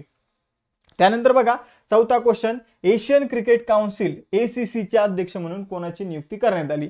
तर एशियन क्रिकेट काउन्सिलचे नवीन अध्यक्ष बनलेले मोहसिन नकवी. तर बघा मित्रांनो, एशियन क्रिकेट काउन्सिलचे जे काही सदस्य देश आहे, ठीक आहे, जसं की भारत आहे, पाकिस्तान आहे, श्रीलंका आहे, बांगलादेश आहे, नेपाळ आहे, तर हे जे काही देश सदस्य देश आहे यांच्याकडे आलटून पालटून काय असतं, याचं अध्यक्षपद असतं. मग आपण जर बघितलं यापूर्वी याचं अध्यक्षपद भारताकडे होतं, आणि याचे अध्यक्ष होते जय शहा याचे अध्यक्ष होते, आणि आता हे अध्यक्षपद पाकिस्तानकडे गेलेले, आणि पाकिस्तान क्रिकेट बोर्डचे अध्यक्ष जे आहे मोहसिन नकवी ते आता ACC म्हणजे एशियन क्रिकेट काउन्सिलचे अध्यक्ष बनले. बघा मित्रांनो, एशियन क्रिकेट काउन्सिलचं मुख्यालय कोणतं आहे, तर कोलंबो, ठीक आहे, कोलंबो या ठिकाणी एशियन क्रिकेट काउन्सिलचं मुख्यालय आहे श्रीलंकेमध्ये.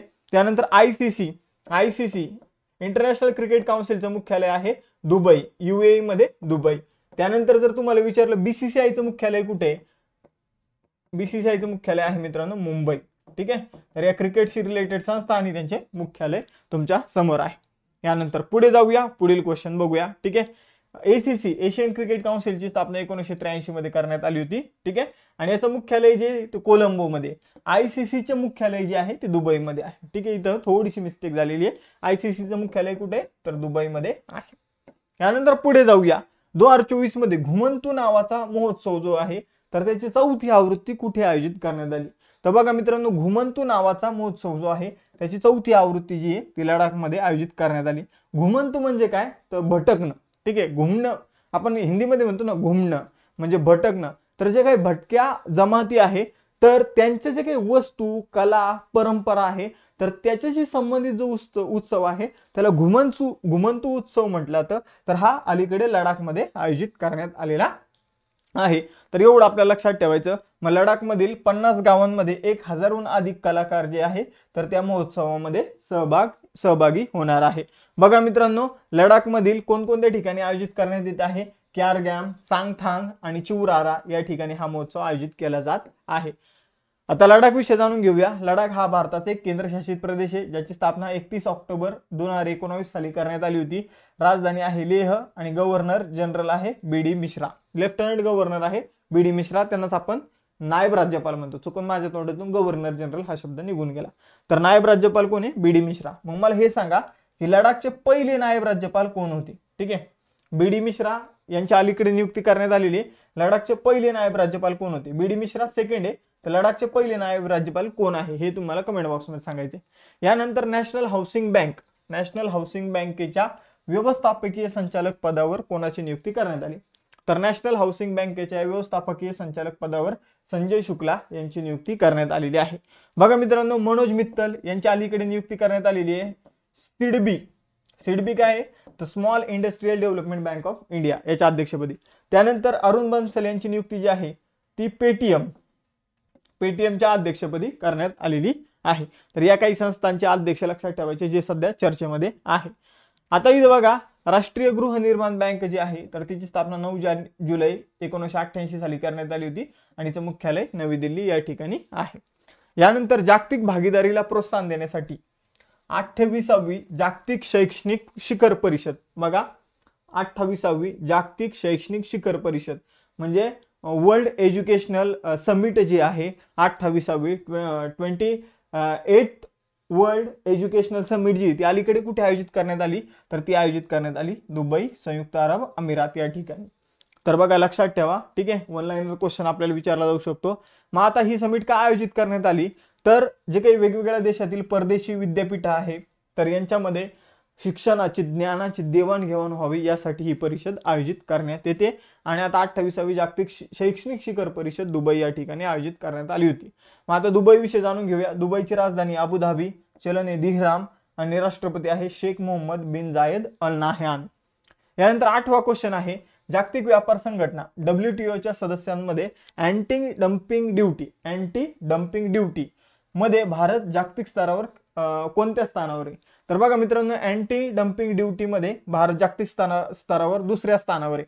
आता पहिले समजून सांगतो अँटी डम्पिंग ड्युटी काय असतं, हा पॉईंट समजून सांगतो, नीट लक्ष द्या. आता बघा मित्रांनो अँटी डम्पिंग ड्युटी म्हणजे काय, तर समजून घ्या, एक ए नावाचा देश आहे आणि एक बी नावाचा देश आहे. ठीक आहे, एक ए नावाचा देश आहे, एक बी नावाचा देश आहे. फॉर एक्झाम्पल ए नावाचा देश आहे चीन आणि बी नावाचा देश आहे भारत. ठीक आहे, समजून घ्या ए नावाचा देश आहे भारत, आपण आपल्याला पहिले ठेवूया, आणि बी नावाचा देश आहे चीन. ठीक आहे, आपल्या देशामध्ये एक कार बनते. ठीक आहे, टॉय कार आपण तिला म्हणूया, तर ती 75 रुपयाची. ठीक आहे, ती किती रुपयाची, 75.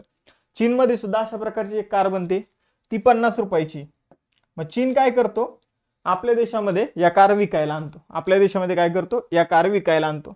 मग आता बघा चीनने जर 50 रुपयाला आपल्या देशामध्ये या कार विकल्या, तर भारतातले हे जे काही छोट्या कार निर्माण करणारे जे काही लोक आहे ते काय होणार, बेरोजगार होणार, कारण यांची 75 रुपयाची कार कोणी घेणारच नाही. मग सेमच क्वालिटी, सेमच आपण जर बघितलं सेमच कार आहे. ठीक आहे, मग या जर कार बघितल्या एक 50 रुपयाला, एक 75 रुपयाला, मग आपण घेणार कोणती, तर 50 रुपयावाली घेणार. ठीक आहे, मग आता इथं सरकार काय करतं, तर सरकार त्याच्यावर टॅक्स लावतं. ठीक आहे, सरकार कशासाठी टॅक्स लावतं, यांच्या किमती बरोबर होण्यासाठी. मग सरकारने इथं काय केलं, 25 रुपये टॅक्स लावला चीनच्या कारवर. मग चीनच्या कारची किंमत झाली 75 रुपये. ठीक आहे, भारताच्या कारची किंमत 75 रुपये. मग आता सांगा की कोणती कार घेणार, तर निश्चितच आपण भारताची कार घेणार, बरोबर की नाही. आपल्याला माहिती आहे की समजा चीनची जरी कार असली तर आपल्याला माहिती आहे मेड इन चायनाचा माइंडसेट कसा आहे आपल्या डोक्यात, आणि मेड इन इंडिया बाबत आपल्याला सगळ्यांना आनंदच होईल की जर मेड इन इंडिया वस्तू विकत असेल तर मग 100% आपण ही कार घेणार. म्हणजे इथं गव्हर्नमेंट काय करतं, कॉम्पिटिशनला बॅलन्स करण्याचं काम करतं. तर याला म्हटलं तर अँटी डम्पिंग ड्युटी. जर एखादा देश काही स्वस्त वस्तू जर आपल्या देशामध्ये विकत असेल तर त्यावर जो काही टॅक्स आकारला जातो त्याला म्हटलं जातं अँटी डम्पिंग ड्युटी. मग अँटी डम्पिंग ड्युटी सगळ्यात जास्त लादणारा देश कोणता आहे, तर तो आहे अमेरिका, आणि दुसरा आहे भारत. हा मुद्दा लक्षात ठेवा. ठीक आहे, यानंतर पुढे जाऊया. आता वर्ल्ड ट्रेड ऑर्गनायझेशनचा हा अहवाल होता, तर याविषयी जाणून घेऊ. वर्ल्ड ट्रेड ऑर्गनायझेशनची स्थापना 1 जानेवारी 1995 ला करण्यात आली. याचं मुख्यालय जिनिव्हा स्वित्झर्लंड येथे आहे आणि महासंचालक आहे नगोझी ओकांजो इवेला. यानंतर पुढे जाऊया. जागतिक फुफ्फुसाचा कर्करोग दिवस 2024 मध्ये कधी साजरा केला गेला, तर बघा जागतिक फुफ्फुसाचा कर्करोग दिवस जो आहे, लंग्स कॅन्सरचा जो काही डे आहे, तर तो सेलिब्रेट करण्यात आला 1 ऑगस्ट रोजी. कधी, 1 ऑगस्ट रोजी. याची थीम काय होती, या कर्करोग दिनाची थीम काय होती, तर बघा close the care gap, everyone deserve access to cancer care. तर ही याची थीम होती, काय, close the care gap, everyone deserve to access cancer care, ही याची थीम होती. आणि हा दिवस जो आहे 2012 साली सुरू करण्यात आला होता. तर cancer day, lung cancer day 1 ऑगस्टला सेलिब्रेट करण्यात येतो. ठीक आहे, कशासाठी, तर कॅन्सर बाबत जागरूकता पसरवण्यासाठी. यानंतर बघा 10वा क्वेश्चन, माजी सैनिकांसाठी ई सेहत टेली काउन्सिलिंग मॉड्यूल कोणी सुरू केलेलं आहे, तर बघा मित्रांनो माजी सैनिकांसाठी ई टेली काउन्सिलिंग मॉड्यूल जे आहे ते सुरू केलेले भारतीय सैन्याने. बघा भारतीय सैन्याचे जे काही माजी सैनिक आहेत त्यांच्यासाठी ई सेहत टेली काउन्सिलिंग मॉड्यूल सुरू केले. आता काय मित्रांनो हे, तर बघा समजा एखादा सैनिक आहे, त्याला काही लागलं किंवा काही झालं आणि तो स्वतःच्या घरी आहे आणि त्याला डॉक्टरची मदत पाहिजे, तर त्याला एक टोल फ्री नंबर दिला जाईल. त्या नंबरवर कॉल करून तो काय करू शकतो, डॉक्टरांचा सल्ला फ्री ऑफ कॉस्ट घेऊ शकतो घर बसल्या. ठीक आहे, डॉक्टर त्याला जर अस्वस्थ वाटतंय, डॉक्टरांना फोन करून लगेच सांगू शकतो की मला असं असं होतंय, मग डॉक्टर त्यावर त्याला सल्ला देतील की दवाखान्यात ये किंवा या गोळ्या घ्यायच्या त्या गोळ्या घ्यायच्या. तर अशा प्रकारची ही एक काय असणार आहे, ऑनलाईन व्हिडिओ कॉल थ्रू सुद्धा इथं काय केलं जाणार आहे, तर जे काही सैन्य असणार आहे त्यांना घर बसल्या सुविधा मिळणार आहे. तर ही सुविधा जी आहे ती भारतीय सैन्याने सुरू केलेली आहे, एवढंच आपल्याला लक्षात ठेवायचं आहे. यानंतर पुढे जाऊया. Central board of taxes CBDT मध्ये केंद्र सरकारने अलीकडे 2 नवीन सदस्यांची नियुक्ती केली. ते 2 नवीन सदस्यांचं नाव आहे रमेश नारायण पर्व आणि प्रबोध सेठ. तर हे दोन्ही 1 आणि 2 जे आहे तर हे दोन्ही सदस्यांची नियुक्ती अलीकडे CBDT central board of direct taxes मध्ये करण्यात आलेली आहे. मग आता सेंट्रल बोर्ड ऑफ डायरेक्ट टॅक्सेसचे आपल्याला जर विचारलं की याचे अध्यक्ष कोण आहे तर याचे अध्यक्ष आहे मित्रांनो रवी अग्रवाल. CBDTचे अध्यक्ष कोण आहे? रवी अग्रवाल. अलीकडे कोणत्या दोघांची CBDT मध्ये ऍड करण्यात आलं, कोणत्या दोघांना सदस्य म्हणून नियुक्ती करण्यात आलं तर रमेश नारायण पर्वत आणि प्रबोध सेठ. यानंतर पुढे जाऊया मित्रांनो, CBDT विषयी जाणून घेऊया. CBDT ची स्थापना 1963 मध्ये करण्यात आली. हा वित्त मंत्रालयातील एक महसूल विभागाचा भाग आहे. नवी दिल्ली येथे याचं मुख्यालय. आता central board of direct taxes म्हणजे काय तर बघा, 2 प्रकारचे टॅक्स असतात, एक म्हणजे प्रत्यक्ष टॅक्स आणि एक म्हणजे अप्रत्यक्ष टॅक्स. आता प्रत्यक्ष टॅक्स काय असतो तर जो आपल्या डायरेक्ट उत्पन्नावर लागतो. फॉर एक्झाम्पल तुम्ही समजा 5 लाख रुपये कमवले किंवा 10 लाख रुपये कमवले तर तुमच्यावर जो इन्कम टॅक्स लागतो तो असतो प्रत्यक्ष टॅक्स. आणि जो आपल्याकडून नकळत घेतला जातो तो असतो अप्रत्यक्ष टॅक्स. म्हणजे जसं की GST, तुम्ही एखादी वस्तू घ्यायला जाता ती 20 रुपयाला तुम्हाला मिळते, पण ते 20 रुपयामध्ये ऑलरेडी 3-4 रुपये GSTचे असतात. ठीक आहे. तर जी काही डायरेक्ट टॅक्सेसशी संबंधित जी संस्था आहे ती आहे केंद्रीय प्रत्यक्ष कर मंडळ central board of direct taxes आणि याचे अध्यक्ष आहे रवी अग्रवाल आणि अलीकडे 2 सदस्य रमेश नारायण पर्वत आणि प्रबोध सेठ यांना ऍड करण्यात आलेले CBDT मध्ये. यानंतर 12वा क्वेश्चन, मोस्ट इम्पॉर्टंट क्वेश्चन जो आपल्याला परीक्षेत 100% विचारला जाईल तो क्वेश्चन आहे पॅरिस ऑलिम्पिक 2024 मध्ये स्वप्नील कुसळे यांनी 50 मीटर रायफल 3 पोझिशन या प्रकारामध्ये कोणते पदक जिंकले. तर बघा मित्रांनो, स्वप्नील कुसळेने अलीकडे पॅरिस ऑलिम्पिक मध्ये रायफल म्हणजे शूटिंग मध्ये कांस्य पदक जिंकलेलं आहे आणि हे शूटिंग मधील आपलं 3रं कांस्य पदक आहे. 2 कांस्य पदक जे आहे ते मनू भाकरने जिंकलेले आहे. एक वैयक्तिक प्रकारामध्ये 10 मीटर शूटिंग प्रकारामध्ये, त्यानंतर मनू भाकरने जर आपण बघितलं तर तिचे एक सहकारी होते सरबजोत सिंग, तर यांच्या सोबत एक पदक जिंकलेलं होतं सांघिक कामगिरीमध्ये 10 मीटर एअर पिस्तूल या प्रकारामध्येच त्यांनी हे पदक जिंकलं होतं. तर आता शूटिंग मध्ये भारताने 3 पदकं जिंकलेली आहे आणि आज कदाचित आपल्याला अजून एक पदक मिळू शकतं कारण मनू भाकर जे आहे तर त्या एक फायनल मध्ये पोहोचलेले आहे 50 मीटर्सच्या राऊंड मध्ये. ठीक आहे. तर आज अजून एक पदाची आपल्याला चान्स आहे शूटिंग मधूनच. तर अशा प्रकारे भारताचे 3 कांस्य पदक जे आहे तर ते ऑलिम्पिक मधून सध्या भारताला मिळालेले आहे. स्वप्नील कुसळेने 3रं पदक जे आहे ते भारताला जिंकून दिलं, कांस्य पदक. ठीक आहे. 50 मीटर शूटिंग मध्ये त्याने हे पदक जिंकलेलं आहे. यानंतर पुढे जाऊया, रिपब्लिक ऑफ रवांडामध्ये भारताचे पुढील उच्चायुक्त म्हणून कोणाची नियुक्ती करण्यात आलेली आहे. तर बघा मित्रांनो, रिपब्लिक ऑफ रवांडामध्ये भारताचे नवीन राजदूत म्हणून मृदू पवन दास यांची नियुक्ती करण्यात आली. एवढंच लक्षात ठेवा. रवांडाची राजधानी आहे किंगार्ली. ठीक आहे. त्यानंतर चलन आहे रवांडा फ्रँक आणि अध्यक्ष आहे पॉल कागमे. यानंतर 14वा क्वेश्चन, युनेस्कोच्या जागतिक वारसा स्थळांच्या यादीत कोणत्या देशाचे बदन जरान वाळवंट जे आहे ते समाविष्ट करण्यात आलं. तर बघा मित्रांनो, चीनचं एक वाळवंट आहे बदन जरान वाळवंट, तर हे जे आहे तर ते युनेस्कोच्या जागतिक वारसा स्थळांच्या यादीत समावेश करण्यात आला. युनेस्कोची 46वी अलीकडे मीटिंग पार पडली होती आणि त्यामध्ये बदन जरान वाळवंटाला जे चीनमधलं आहे तर त्याला जागतिक वारसा स्थळाचा दर्जा देण्यात आला. अलीकडे भारताचं 43वा जागतिक वारसा स्थळाचा दर्जा कोणत्या स्थळाला मिळालेला आहे भारतामधील ते तुम्हाला सांगायचे. यावर मी ऑलरेडी इन्फॉर्मेशन जी आहे ती कव्हर केलेली आहे. आता यानंतर 15वा क्वेश्चन बघूया मित्रांनो, चर्चेतील मेकेडाटू प्रकल्प कशाशी संबंधित आहे. तर बघा मित्रांनो, हा 2 राज्याशी संबंधित प्रकल्प आहे, कर्नाटक आणि तमिळनाडू. तर कर्नाटक आणि तमिळनाडू या दरम्यान जी नदी वाहते ती आहे कावेरी नदी आणि या कावेरी नदीवर एक प्रकल्प बांधायचा इथं विचार चालू आहे, मेकेडाटू प्रकल्प. हा जर प्रकल्प या नदीवर बांधला तर बेंगलोरची पाण्याची जी समस्या आहे ती पूर्णपणे सॉल्व्ह होऊन जाईल. मग थोडं कर्नाटक विषयी सुद्धा जाणून घेऊया. बघा, 1 नोव्हेंबर 1956ला कर्नाटकची स्थापना करण्यात आली. राजधानी आहे बेंगलुरू, मुख्यमंत्री आहे सिद्धरामय्या आणि राज्यपाल आहे थावरचंद गहलोत. करंट अफेअर्सला आता लेक्चर सुरू करण्या अगोदर काल आपण एक प्रश्न बघितला होता, सन 2024 मध्ये वैद्यकीय सेवा म्हणजे मेडिकल सर्व्हिसेसचे नवीन महासंचालक म्हणून नियुक्त होणाऱ्या पहिल्या महिला कोण आहे. तर बघा मित्रांनो, मेडिकल सर्व्हिसेसच्या ज्या काही पहिल्या महिला महासंचालक आहे तर त्या कोण बनलेल्या आहे, साधना सक्सेना नायर. चुकून माझ्याकडून अनामिका बी राजू हे उत्तर सांगितलं गेलं होतं, तर तेच आपण काय करूया, दुरुस्त इथं करूया. तुम्ही जर नोट्स काढून ठेवले असेल तर त्या नोट्समध्ये अनामिका बी नायर यांच्या नावावर कट मारा आणि तिथं साधना सक्सेना नायर यांचं नाव तुम्हाला लिहायचं आहे.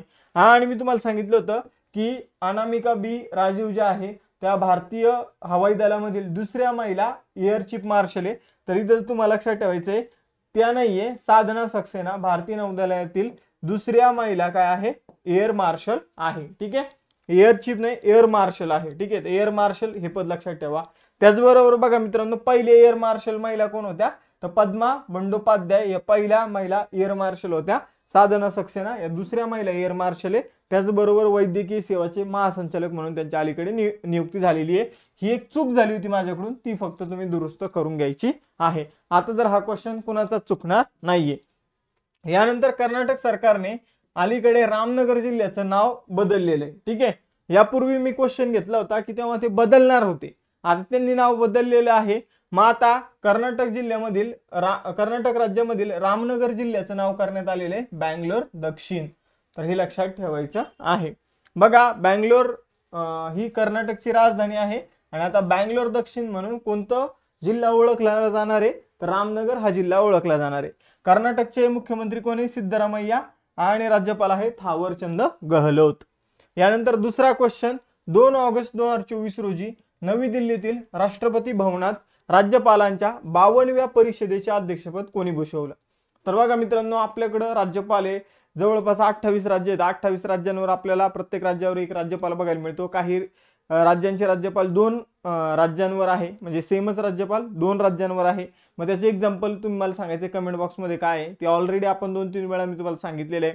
ठीक आहे, त्याचबरोबर जर आपण बघितलं काही केंद्रशासित प्रदेशांसाठी नायब राज्यपाल आहे. हे जे सगळे भारतातील राज्यपाल आहे त्यांची एक समिट त्यांची एक परिषद भरवली जाते. ठीक आहे, आणि यंदाची जी परिषद होती ती 52वी परिषद होती. ठीक आहे, 52वी. ठीक आहे, मग आता सर आपल्याला स्वातंत्र्य मिळून जवळपास 75 वर्ष पूर्ण झाले. मग आता बघा ही परिषद जी आहे ती रेग्युलर भरत नाही. ठीक आहे, हिच्यामध्ये आपल्याला थोडी इनरेग्युलरिटी दिसते. यापूर्वीची जी परिषद होती मित्रांनो ती 2021 साली भरली होती. तेव्हा भारताचे जे काही राष्ट्रपती होते ते होते रामनाथ कोविंद, त्यांच्या अध्यक्षतेखाली ही परिषद भरली होती. आणि आता पहिल्यांदाच द्रौपदी मुर्मू यांच्या कालखंडामध्ये पहिल्यांदाच ही परिषद जी आहे ती द्रौपदी मुर्मू यांच्या अध्यक्षतेखाली भरवण्यात आलेली आहे. तर 2 ऑगस्ट 2024 रोजी नवी दिल्लीतील राष्ट्रपती भवनात राज्यपालांच्या 52व्या परिषदेचे अध्यक्षपद कोण भूषवणार आहे तर द्रौपदी मुर्मू. बघा मित्रांनो पहिल्यांदा ही परिषद जी आहे ती 1949 मध्ये भरवण्यात आली होती. तेव्हा भारताचं कोणाच्या अध्यक्षतेखाली भरवण्यात आली होती तर लक्षात ठेवा तेव्हा राष्ट्रपती पद वगैरे तयार करण्यात आलेलं नव्हतं, कारण तेव्हा संविधानाचीच निर्मिती झालेली नव्हती. मग तेव्हा ती परिषद जी आहे ती गव्हर्नर जनरल सी राजगोपालचारी यांच्या अध्यक्षतेखाली भरवण्यात आली होती. आणि तेव्हा राष्ट्रपती भवन जे त्याला राष्ट्रपती भवन नव्हतं म्हटलं जात, त्याला म्हटलं जात होतं गव्हर्नमेंट हाऊस. ठीक आहे, तर या गोष्टी लक्षात ठेवा. म्हणजे तुम्हाला इथं सिंपल काही गोष्टी कळलेल्या असतील की ही जी परिषद आहे राज्यपालांची परिषद ठीक आहे ती राष्ट्रपती भवनात भरवली जाते. पहिला मुद्दा. दुसरा मुद्दा तिचे अध्यक्ष राष्ट्रपती असतात. ठीक आहे, आणि त्याचबरोबर यंदाची परिषद किती होती 52वी होती. हे मुद्दा लक्षात ठेवा. आणि द्रौपदी मुर्मू यांच्या कालखंडातील ही पहिलीच परिषद होती. यानंतर पुढे जाऊया.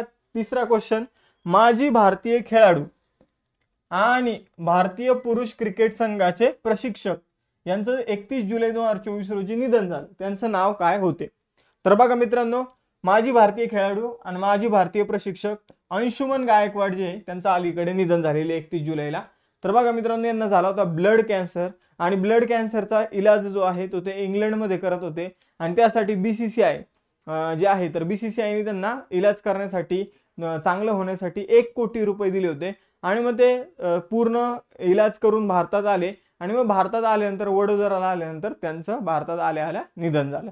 ठीक आहे, तर या गोष्टी लक्षात ठेवा. अंशुमन गायकवाड जे आहे तर ते भारताचे माजी क्रिकेटर आणि माजी प्रशिक्षक होते, त्यांचं अलीकडे निधन झालेलं आहे. ठीक आहे, तर त्यांनी जो काही त्यांच्यावर उपचार चालू होता तो थांबवला तिकडं अमेरिकेमध्ये. ठीक आहे, उपचार अर्ध्यातूनच सोडून आले आणि मग त्यामुळे त्यांचं भारतात आल्यानंतर निधन झालेलं आहे. यानंतर चौथा क्वेश्चन वर्ल्ड क्राफ्ट सिटी. ठीक आहे, वर्ल्ड क्राफ्ट सिटी प्रमाणपत्र प्राप्त करणारं चौथं भारतीय शहर कोणतं ठरलेलं आहे. बघा मित्रांनो वर्ल्ड क्राफ्ट सिटी प्रमाणपत्र प्राप्त करणारं भारतातील 4थं शहर ठरलेलं आहे काश्मीर. मग तुमचा आजचा होमवर्क हा आहे की तुम्हाला वर्ल्ड क्राफ्ट सिटी ठरलेले भारतातील पहिले 3 शहरांची नावं जी ती कमेंट बॉक्समध्ये लिहायची आहे. ठीक आहे.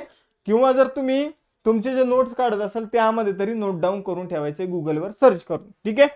तर हा तुमचा आजचा होमवर्क आहे. याने काय होणार आहे तर तुमची बऱ्यापैकी तुम्ही गोष्टी शोधत जाताल आणि त्यामुळे तुमचं एक्स्ट्रा नॉलेज जे आहे ते वाढत जाईल आणि तुम्हाला कसाही प्रश्न आला तर त्याचा आन्सर जे आहे ते देता येईल.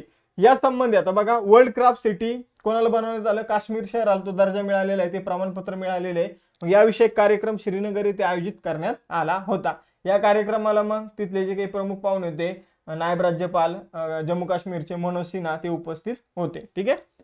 यानंतर 5वा क्वेश्चन, गुजरातमधील जामनगर येथे असलेल्या WHO ग्लोबल ट्रेडिशनल मेडिसिन सेंटरला 85 दशलक्ष डॉलर प्रदान करण्यासाठी कोणत्या मंत्रालयाने करार केला.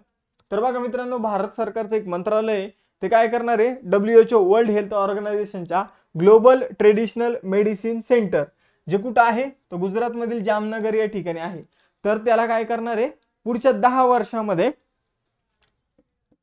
85 दशलक्ष डॉलर 85 मिलियन डॉलर एवढे पैसे देणार आहे.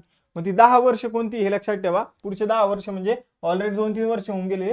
2022 ते 2032 या कालखंडामध्ये भारतामध्ये जामनगर या ठिकाणी असलेल्या WHO ग्लोबल ट्रेडिशनल मेडिसिन सेंटरला जे 10 वर्ष आहे 2022 ते 32 या कालखंडामध्ये 85 मिलियन डॉलर जे आहे तर भारताचं आयुष मंत्रालय देणार आहे आणि या संबंधी त्याने WHO सोबत करार केलेला आहे. यानंतर 6वा क्वेश्चन, युग युगीन भारत संग्रहालयाचे उद्घाटन कोणी केलं.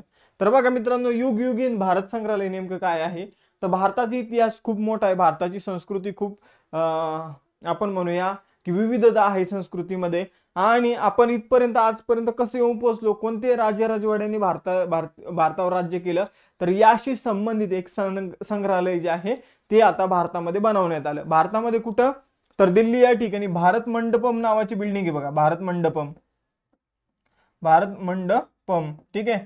तर यामध्ये भारताच्या युगायुगाची माहिती जी आहे ती देणारं संग्रहालय जे आहे ते भारतामध्ये बनवण्यात आलेलं आहे आणि या युग युगीन संग्रहालयाचं उद्घाटन जे आहे ते अलीकडे गजेंद्रसिंह शेखावत यांनी केलेलं आहे. यामध्ये भारताचा इतिहास खऱ्या अर्थाने आपल्याला कळणार आहे. अशा प्रकारची ती भारत मंडपम बिल्डिंग आहे आणि या आतमध्ये काय असणार आहे तर युग युगीन संग्रहालय असणार आहे. जवळपास हे संग्रहालय 1,54,000 चौरस मीटर मध्ये पसरलेलं आहे. ठीक आहे. यानंतर पुढे जाऊया. 7वा क्वेश्चन, 4थी राष्ट्रीय हिंदी विज्ञान परिषद 2024 मध्ये कुठे आयोजित करण्यात आली. तर 4थी राष्ट्रीय हिंदी विज्ञान परिषद भोपाळ मध्य प्रदेश मध्ये आयोजित करण्यात आली. या परिषदेचा उद्देश काय तर सिंपल लक्षात ठेवा, हिंदी भाषेच्या माध्यमातून विज्ञान आणि तंत्रज्ञान लोकप्रिय करणं हा या परिषदेचा मेन उद्देश होता. कितवी परिषद होती, 4थी. कुठे आयोजित केली गेली, भोपाळ मध्य प्रदेश. 8वा क्वेश्चन, गुगलचे CEO जे आहे, आता तुम्हाला माहिती आहे कोण आहे. ठीक आहे. तर गुगलचे CEO ला IIT खरगपूर कडून डॉक्टरेट पदवी जी आहे ती देण्यात आलेली आहे. त्यांचं नाव काय आहे तर गुगलचे CEO सुंदर पिचाई यांना आता IIT खरगपूर, त्यांचं शिक्षण सुद्धा तिथंच झालेलं आहे आणि मग शिक्षण तिथं झालेलं असल्यामुळं त्या IIT ने काय केलेलं आहे, सुंदर पिचाई यांना डॉक्टर ही पदवी दिलेली आहे. आता सुंदर पिचाई कोण बनले तर डॉक्टर सुंदर पिचाई बनलेले आहे. ठीक आहे. आता या कार्यक्रमामध्ये त्यांची पत्नी जी आहे त्या सुद्धा उपस्थित होत्या, अंजली पिचाई. तर यांचा सुद्धा सन्मान जो आहे तो केलेला आहे. यानंतर पुढे जाऊया. आजच्या लेक्चरचा सगळ्यात महत्त्वाचा क्वेश्चन तो म्हणजे 9वा क्वेश्चन बघा, प्रवास आणि पर्यटन विकास निर्देशांकामध्ये भारताचं स्थान काय आहे. तर प्रवास आणि पर्यटन विकास निर्देशांकामध्ये भारताचं स्थान 39 म्हणजे 39वे आहे. तर बघा मित्रांनो, travel and tourism development index प्रवास आणि पर्यटन विकास निर्देशांक 2024 नुसार 119 देशांच्या यादीमध्ये भारत 39व्या क्रमांकावर आहे. हा निर्देशांक कोणामार्फत दिला जातो, वर्ल्ड इकॉनॉमिक फोरम मार्फत दिला जातो. मागच्या वर्षी भारतात किती पर्यटक आले होते तर 14.3 दशलक्ष 14.3 मिलियन पर्यटकांना भारताने आकर्षित केलेलं आहे आणि एशिया पॅसिफिक या भागामध्ये जवळपास जेवढे पर्यटक येतात त्यापैकी भारतात येतात 15%. तर ही मोस्ट इम्पॉर्टंट आकडेवारी मी तुम्हाला सांगितली. त्यानंतर व्हिएतनामच्या पंतप्रधानांच्या भेटी दरम्यान भारताने व्हिएतनामला किती दशलक्ष डॉलरचं कर्ज देण्याची घोषणा केली. तर बघा मित्रांनो, भारताच्या भेटीला व्हिएतनामचे पंतप्रधान अलीकडे आलेले आहे आणि भारताने त्यांना 300 दशलक्ष डॉलर 300 मिलियन डॉलर्सचं कर्ज देण्याची घोषणा जी आहे ती केलेली आहे। तर व्हिएतनामचे पंतप्रधान कोण आहे तर फाम मिन चिन, ठीक आहे, नाव लक्षात ठेवा, फाम मिन चिन हे भारतामध्ये आले आणि भारताने त्यांना 300 दशलक्ष डॉलरचं कर्ज दिलं। हे कर्ज कशासाठी दिलं तर सागरी सुरक्षा मजबूत करण्यासाठी। तर आपण हे कर्ज का दिलेले आहे त्यांना तर बघा मित्रांनो, भारताचा दुश्मन कोण आहे चीन, व्हिएतनामचा दुश्मन कोण आहे चीन, ठीक आहे, आणि चीन काय करतो दक्षिण चीन समुद्र जो आहे तर त्यामध्ये स्वतःचा अधिकार सांगतो एकट्याचाच। मग आता आपण व्हिएतनामला पैसे देऊन व्हिएतनामच्या नेव्हीला नौदलाला स्ट्रॉंग करत आहोत, म्हणजे दुश्मन का दुश्मन आपला कोण असतो दोस्त असतो। आणि मग त्या फंडा जो आहे तो किंवा ती जी काही म्हण आहे तर त्या म्हणीवर आता आपण काय करतोय अंमलबजावणी करतोय किंवा त्या व्हिएतनाम सोबत मिळून चीनला उत्तर देण्यासाठी आपण इथं प्रयत्न करत आहोत। त्यामुळे आपण इथं काय केलेले व्हिएतनामला मदत केलेली आहे, ठीक आहे, आणि व्हिएतनाम सोबत जवळपास 9 करार जे आहे ते आपण केलेले आहे। बघा मित्रांनो, व्हिएतनामची राजधानी हनोई, व्हिएतनामचे राष्ट्रपती टू लॅम, चलन आहे डोंग आणि पंतप्रधान आहे फाम मिन चिन। यानंतर व्हिएतनाम कोणत्या महत्वाच्या संघटनेचा सदस्य आहे हे तुम्हाला सांगायचं। एकदम महत्वाची संघटना आहे ज्यामध्ये 10 देश आहेत। यानंतर 11वा क्वेश्चन, कोणता देश ऑगस्ट 2024 मध्ये जगातील दुसरा सर्वात मोठा ॲल्युमिनियम उत्पादक देश बनल? तर बघा मित्रांनो, चायना जो आहे तो जगातील सगळ्यात मोठा ॲल्युमिनियम उत्पादक देश आहे।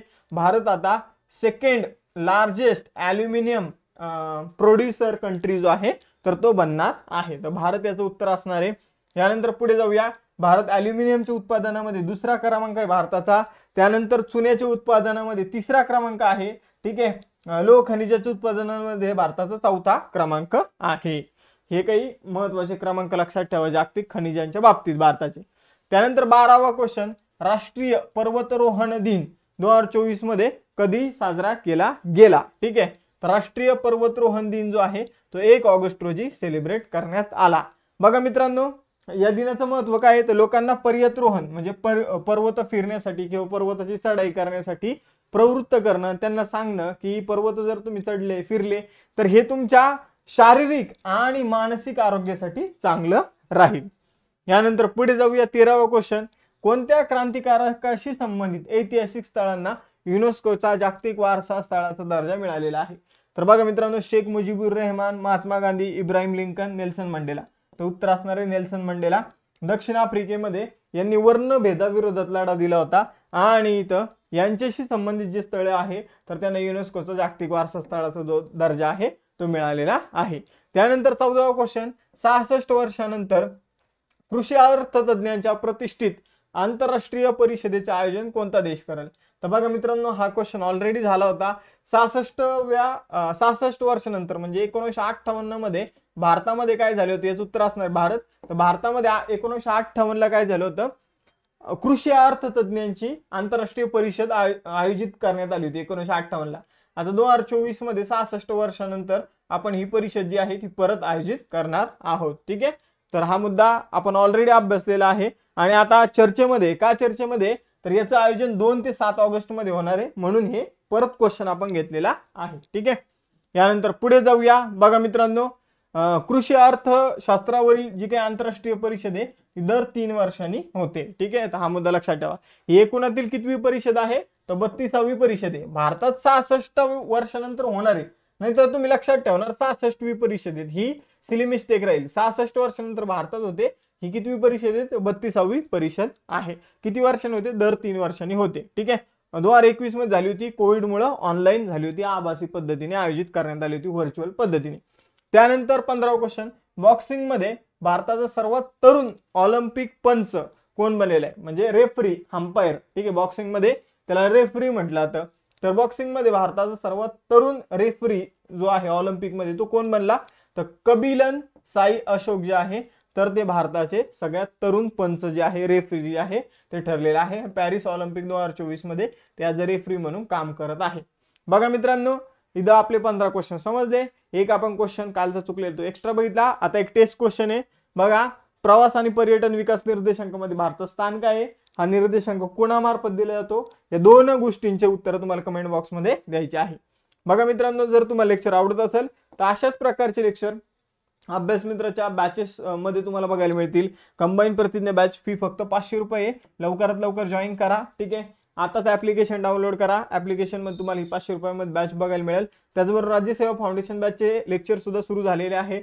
जर तुम्हाला तिथं फी 10,000 दिसत असेल तर मी तुम्हाला ॲडिशनल 3,000 रुपयाचं डिस्काउंट देईल. ठीक आहे, तर अभ्यास मित्राच्या कॉन्टॅक्ट नंबरवर कॉल करा आणि तिथं त्यांना सांगा की सरांनी डिस्काउंट द्यायचं सांगितलं. मग 3,000 रुपये तुम्हाला डिस्काउंट दिलं जाईल. आणि प्लस तुम्हाला जर ही 6,000 म्हणजे 7,000 फी असेल तर ही 7,000 फी जर तुम्हाला एकदाच भरता नाही आली तर तुम्हाला 2 टप्पे सुद्धा उपलब्ध करून देईल. आता तुम्ही 3,500 भरा आणि नंतर 3 महिन्यानंतर 3,500 भरा. ठीक आहे, पण जर अभ्यासाला सुरुवात पैसे म्हणजे एवढे पैसे नसतील आणि होत नसेल सुरुवात तर त्यासाठी मी तुम्हाला हे सगळ्या ज्या काही सुविधा आहे तर त्या उपलब्ध करून देत आहे. ठीक आहे, प्लस यामध्ये NCERT स्टेट बोर्डचा सिलेबस सुद्धा कव्हर जो आहे तो होणार आहे. ठीक आहे, म्हणजे NCERT स्टेट बोर्ड सुद्धा कव्हर केले जाणार आहे. त्याचबरोबर चालू घडामोडीचं बुक 99 रुपयात, त्यानंतर पॉलिटीच्या क्लास नोट्स तुम्हाला 99 रुपयामध्येच मिळून जातील. ठीक आहे, NCERTची मराठी माध्यमातून बॅच सुद्धा उपलब्ध आहे. सगळ्या बॅच ॲप्लिकेशनवर आहे. टेलिग्राम चॅनल जॉईन करा, इंस्टा पेज फॉलो करून ठेवा, कारण यावर अभ्यासविषयकच साहित्य मिळतं. नो टाइमपास, फक्त अभ्यासविषयक साहित्य. ठीक आहे, तर थांबूया इथं, भेटूया नेक्स्ट सेशनमध्ये. चलो bye bye everyone, have a nice day. जय हिंद.